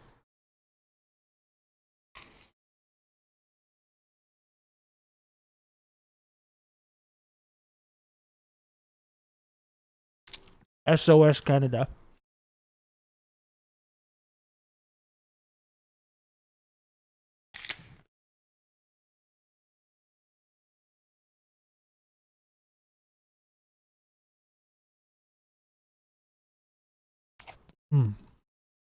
Juicy.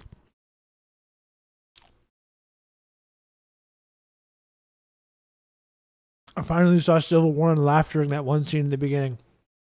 That popped the entire theater. Someone, before I saw the movie, I can't remember who it was,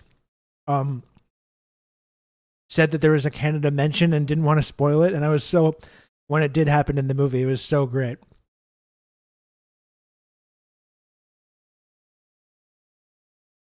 I love the idea that Canada was somehow hold it together in such an event.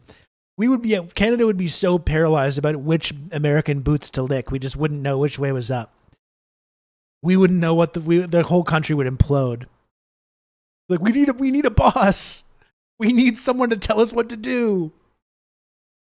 Oh, that was you, Michelle. Thank you. Yeah, that was fantastic. Please, we just need someone to tell us what to do. We don't know anymore. Every province would separate within the year. Yeah, that's true. Yeah.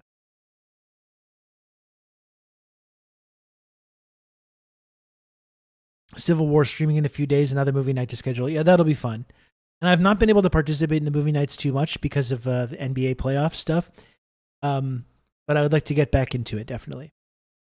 And I would definitely like to rewatch Civil War with the community because it's worth watching. Like it's not a bad movie per se. Like it's well made, but politically just so fucking incoherent. So definitely worth watching and chatting about. Making a Civil War movie that says nothing, that's completely apolitical. It's almost impressive. Yeah, it is.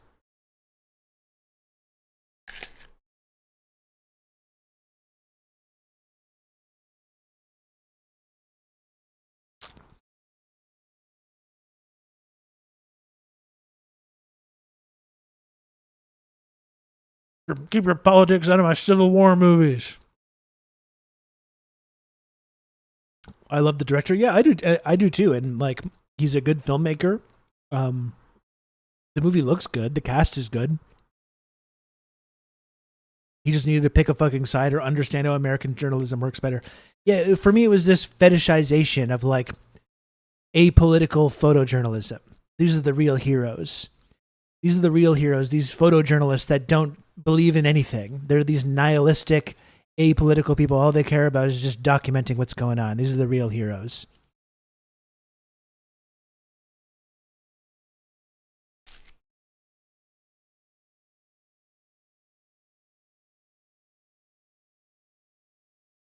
We salute those that take pictures of the news. It's very Sorkin.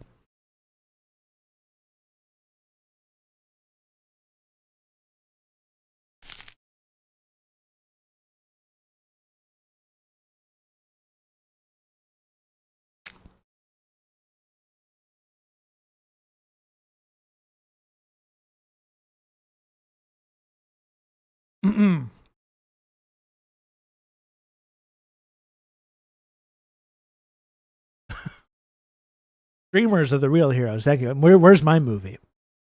Where's my movie? When am I going to be recognized for my contributions to democracy? Huh?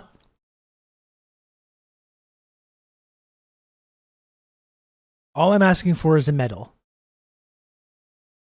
And maybe some kind of little ceremony. Doesn't have to be a big deal. Just some kind of little ceremony where people properly give me the respect that I deserve.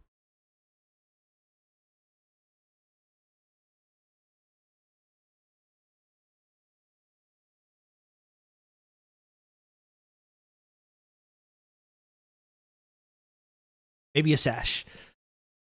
Some fireworks. We don't need to go crazy with it. Recognitions come after death. That's true. That's true. And if people want to call Rob a hero, I'm not going to disagree with them. They're free to do so. Am I a hero? We don't need to, that's not for me to decide. That's not up to me. Some people do say it, and I'm not gonna argue with them. That's not my place.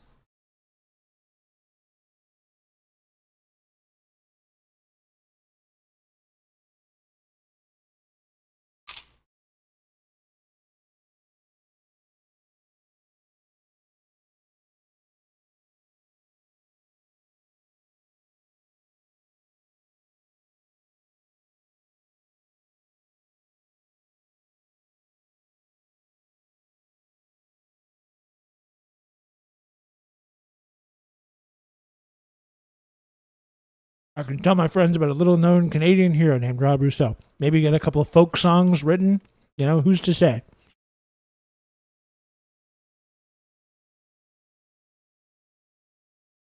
Imagine how much better the movie would have been if plucky new war journalist was Rob, played by Rob, and instead of taking pictures, just holding a GoPro and attempting to read and respond to chat while they lay siege to the White House. I'm just thanking people for subs.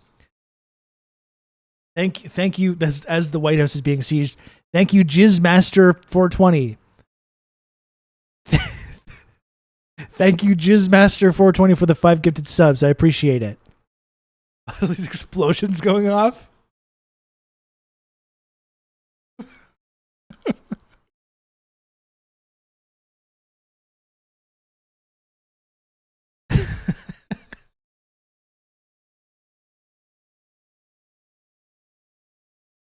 Someone will give 5 subs if we shit on the press desk. I would never do anything so disgraceful. Valued community member, Jizzmaster420.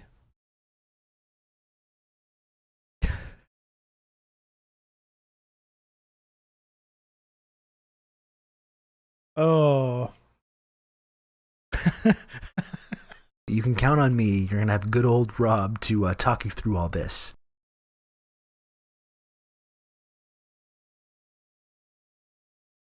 Thank you, Chris Barnes, for gifting a sub to Jizzmaster420. Thank you. Completely steady, blood-soaked hand pointing to the subscription number. God.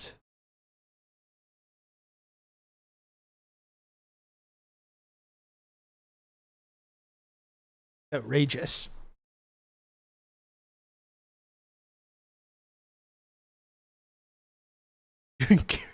Doing karaoke in the battlefield because he hit 50.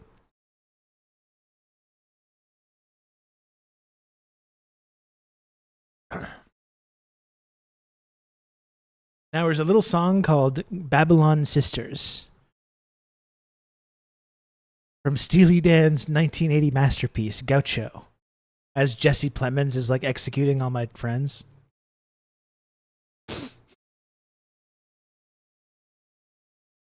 Canada has a parliament building. Well, and the prime minister, he has like a house. It's not that exciting though. One time, one of these psychotic reactionary guys tried to drive a truck through the gate because he thought Justin Trudeau was a communist.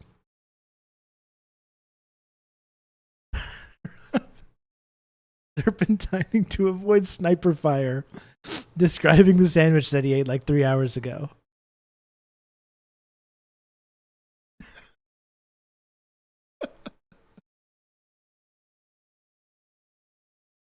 Oh my.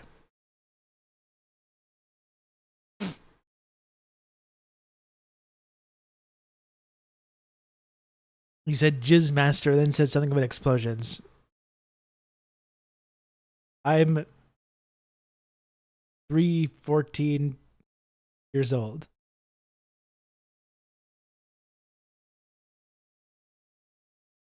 I think the math might be a little shady on that one.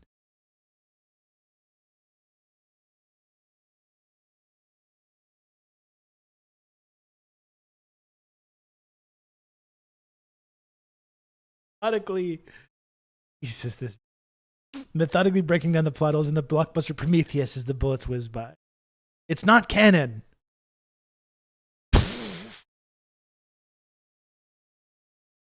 It goes and retcons all the mystery that's in the original Alien. Sometimes we don't want to know the answers. It's better to let our imaginations fill that in.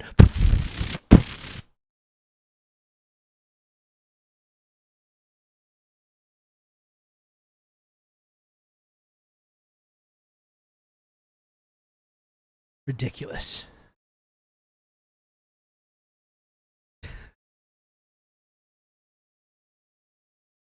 Sponsored by Rain Total Body Fill. The can's getting shot out of my hand.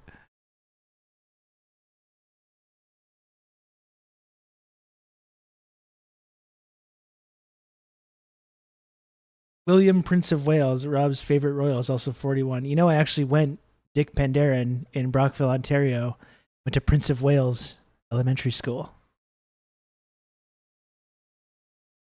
To talk about my background and how I ended up like this. You know? I literally went to Prince of Wales Public School.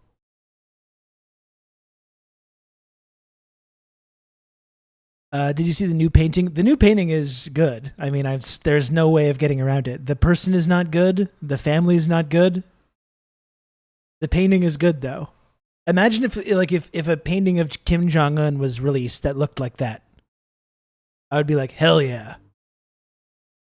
Hell yeah. It does look a little bit like the shit from Ghostbusters. It does. I still can't believe it's not a Warhammer 40k parody painting.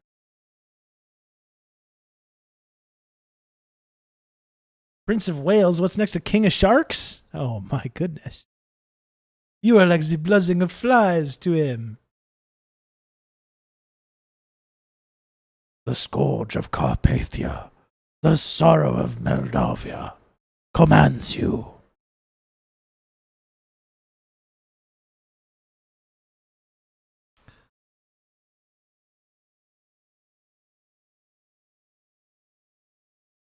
Ghostbusters 2 is pretty good.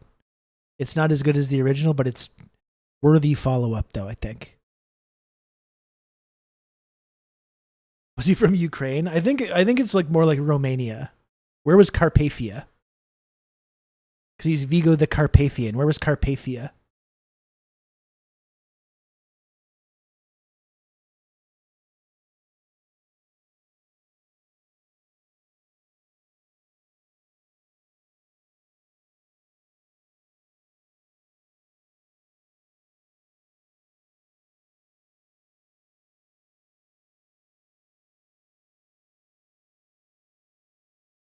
Hungary, Ukraine, Romania. Okay.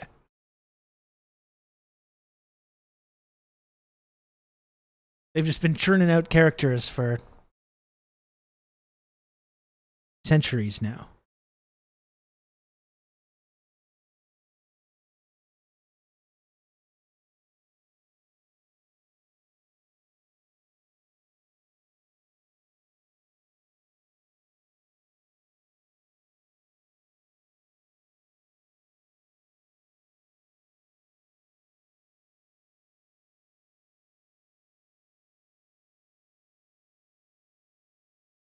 We're learning all kinds of stuff today. I was only guessing because there's a Ukrainian credit union here called Carpathian Credit Union. Interesting.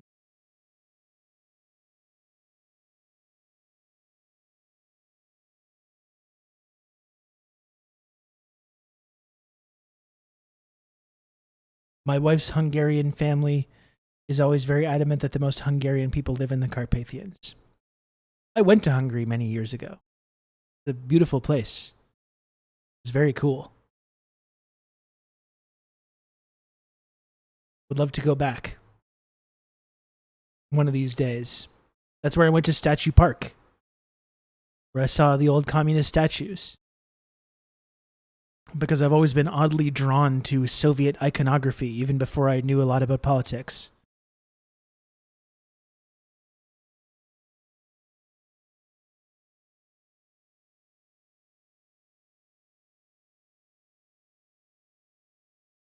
I actually found this is kind of interesting because I have a box of like all my old like stuff that I've had like over the years and decades.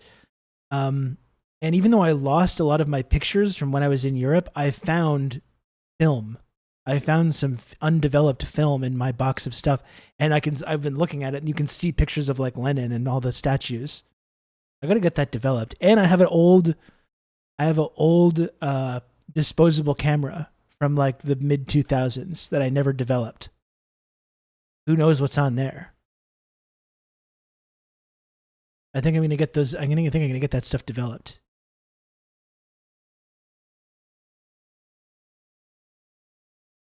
That'll be fun.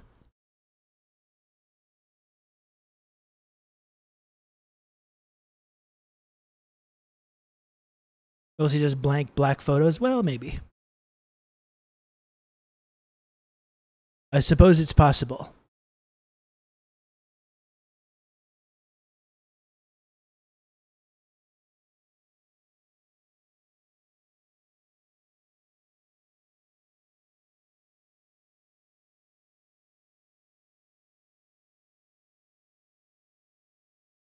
I think there might be pictures on there of when I went to see Radiohead in 2007.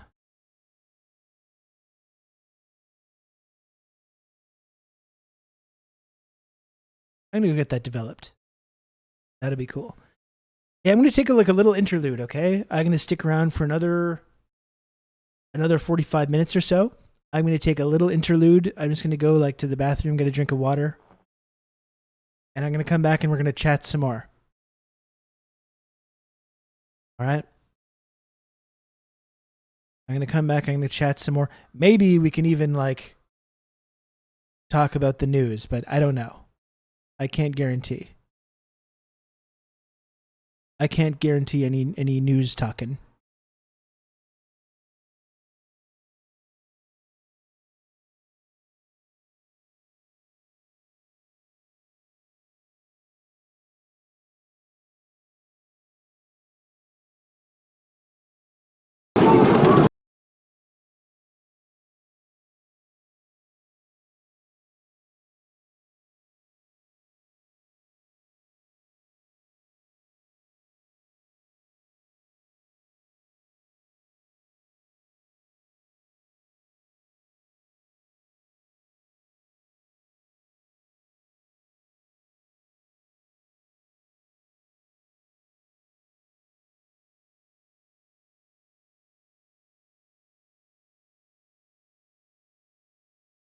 So don't go anywhere, okay?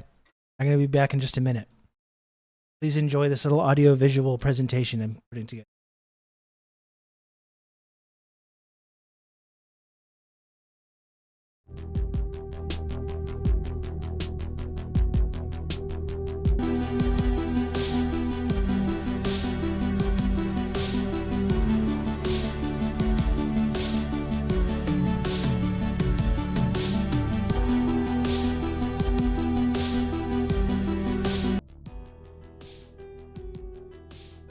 Super Mario's himself, exactly. He's about to get wrecked as well.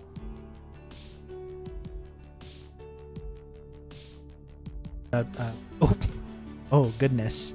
That was a nice throw. Directly in the heart. That's gotta hurt. Battle of Isandlwana was recorded in history as the worst defeat ever inflicted on a modern army by native troops.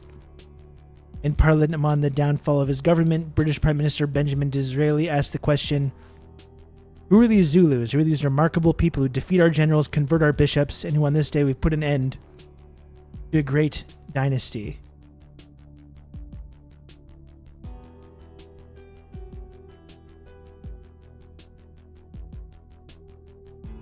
And again, it doesn't have a happy ending because the British did come back and inflicted a lot of the violence right back on them.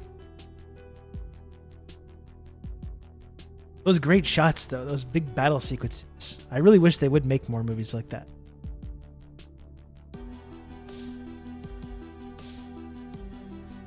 Like, it's just unfathomable to think of all the different moving parts to those big shots. It is making me want to watch Zulu again, though, now that we've been talking about it. That could also be a pretty good movie night.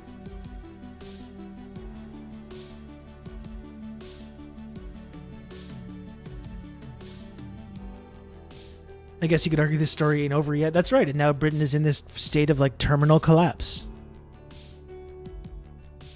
All these years later.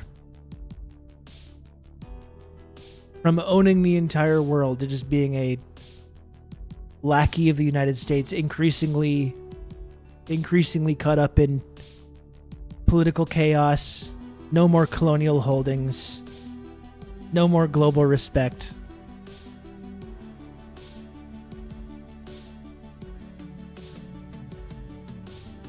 So some stories do have happy endings.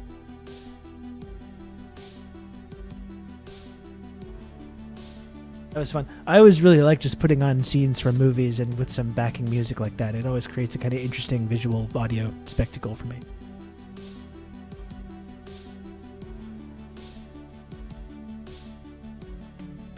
Interesting that the Britons passed the flag to America and America lost it in just a few decades. Yeah. I mean, how was the British Empire? Was that 300 years about?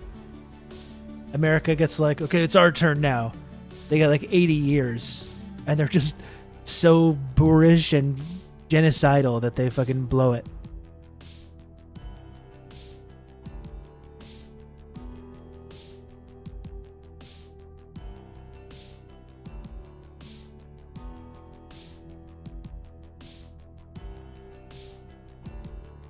You think it's really incredible to think about that, the length of time.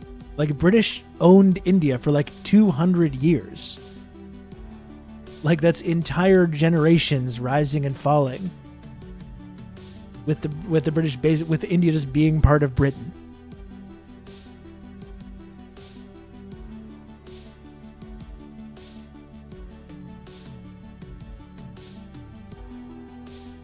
T-words and True Lies were supposed to be Palestinian. I did not remember that part. Yeah, they don't really specifically mention it. But then when we were watching the guy, like the main bad guy in True Lies, record his like little video that he was doing, and he was making some good points. He was kind of spitting. I think that was another situation of James Cameron subtly including some anti-American, anti-imperialist messages in his big blockbuster action movies. That guy was kind of spitting. Critical support for Crimson Jihad. Do you condemn Crimson Jihad? That's the question. That's the question of the day.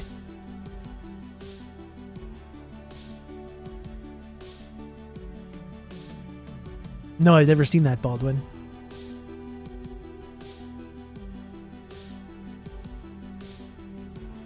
Those are the best villains, really. That's one thing that Marvel's good at, I gotta say. With the MCU. Having villains that are like, yeah, this guy kind of has a point. There's a number of those guys in the MCU.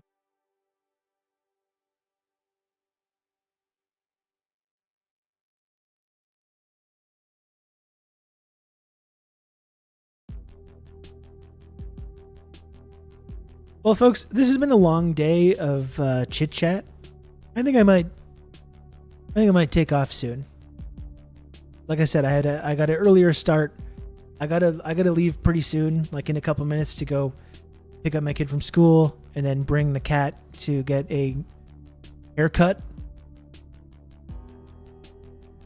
Better make the villain randomly kill someone so we know they're bad still. Exactly.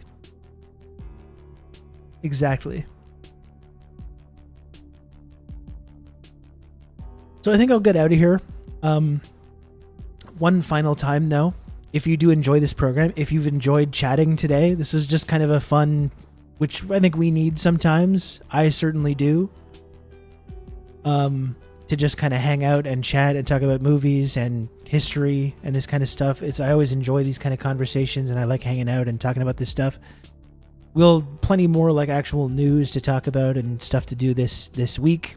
I will be back tomorrow for a regular length stream, and Thursday and Friday as well. But I hope you enjoyed tuning in today for this chat.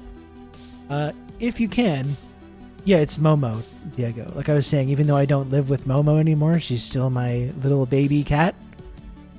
So I still take care of her when I can, and I'm bringing her to her grooming appointment. Before I go, though, if possible, please subscribe. I know it's a shorter stream today. It's more difficult to get to the sub goal, but I have less time to work with. But if you do enjoy this program, if you like being part of the community, if you like the tuning into this show and chatting about this stuff, and you want to support this program, TRRS, which I do every single day, please do subscribe. It's $5. If you have an Amazon Prime account, it's totally free. You can also give bits or tips or subscribe on Patreon. There's a number of different ways that you can support the work that I do. If possible, though, please subscribe. You can count on me. You're going to have good old Rob to talk you through all this. Diego, thank you for a gifted sub. Very kind of you, Diego. I really appreciate all the support.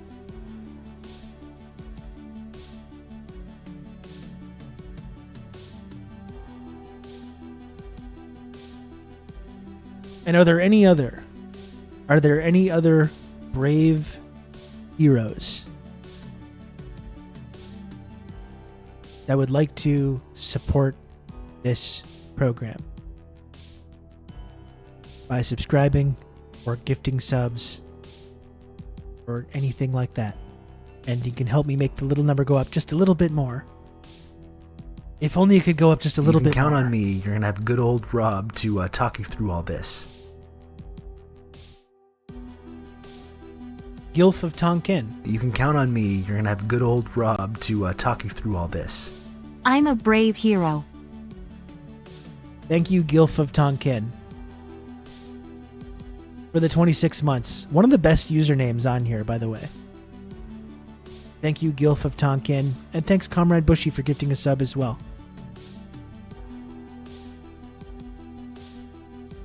Very cool. I really appreciate that, Comrade Bushy. And I appreciate everyone who tuned into the program today. Thank you. Thank you.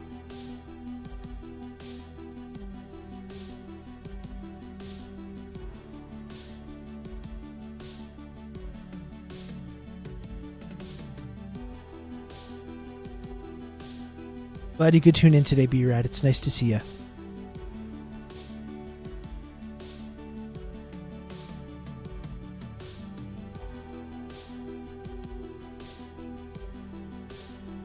You can count on me. You're going to have good old And Rob Dr. Maggot, to talk you through thanks for all a gifted this. sub. I really appreciate that. Thank you. Thanks for supporting the show, everybody. I really love doing this show. I really do. It's been almost 4 years. Sometimes I complain. You know, there's things about it that I don't like as much.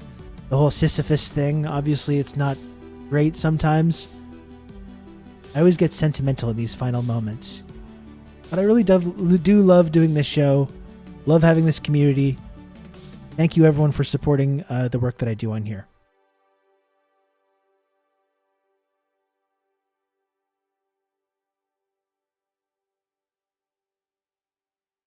Good time, old chap.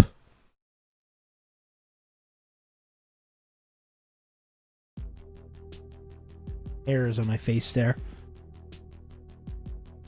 These are the real Rob Head hours. And you're an honorary Rob Head, Dr. Maggot.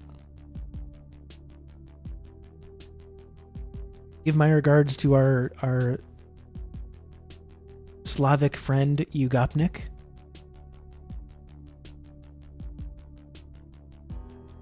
Tell Ugopnik we gotta do Helldivers again sometime. From me.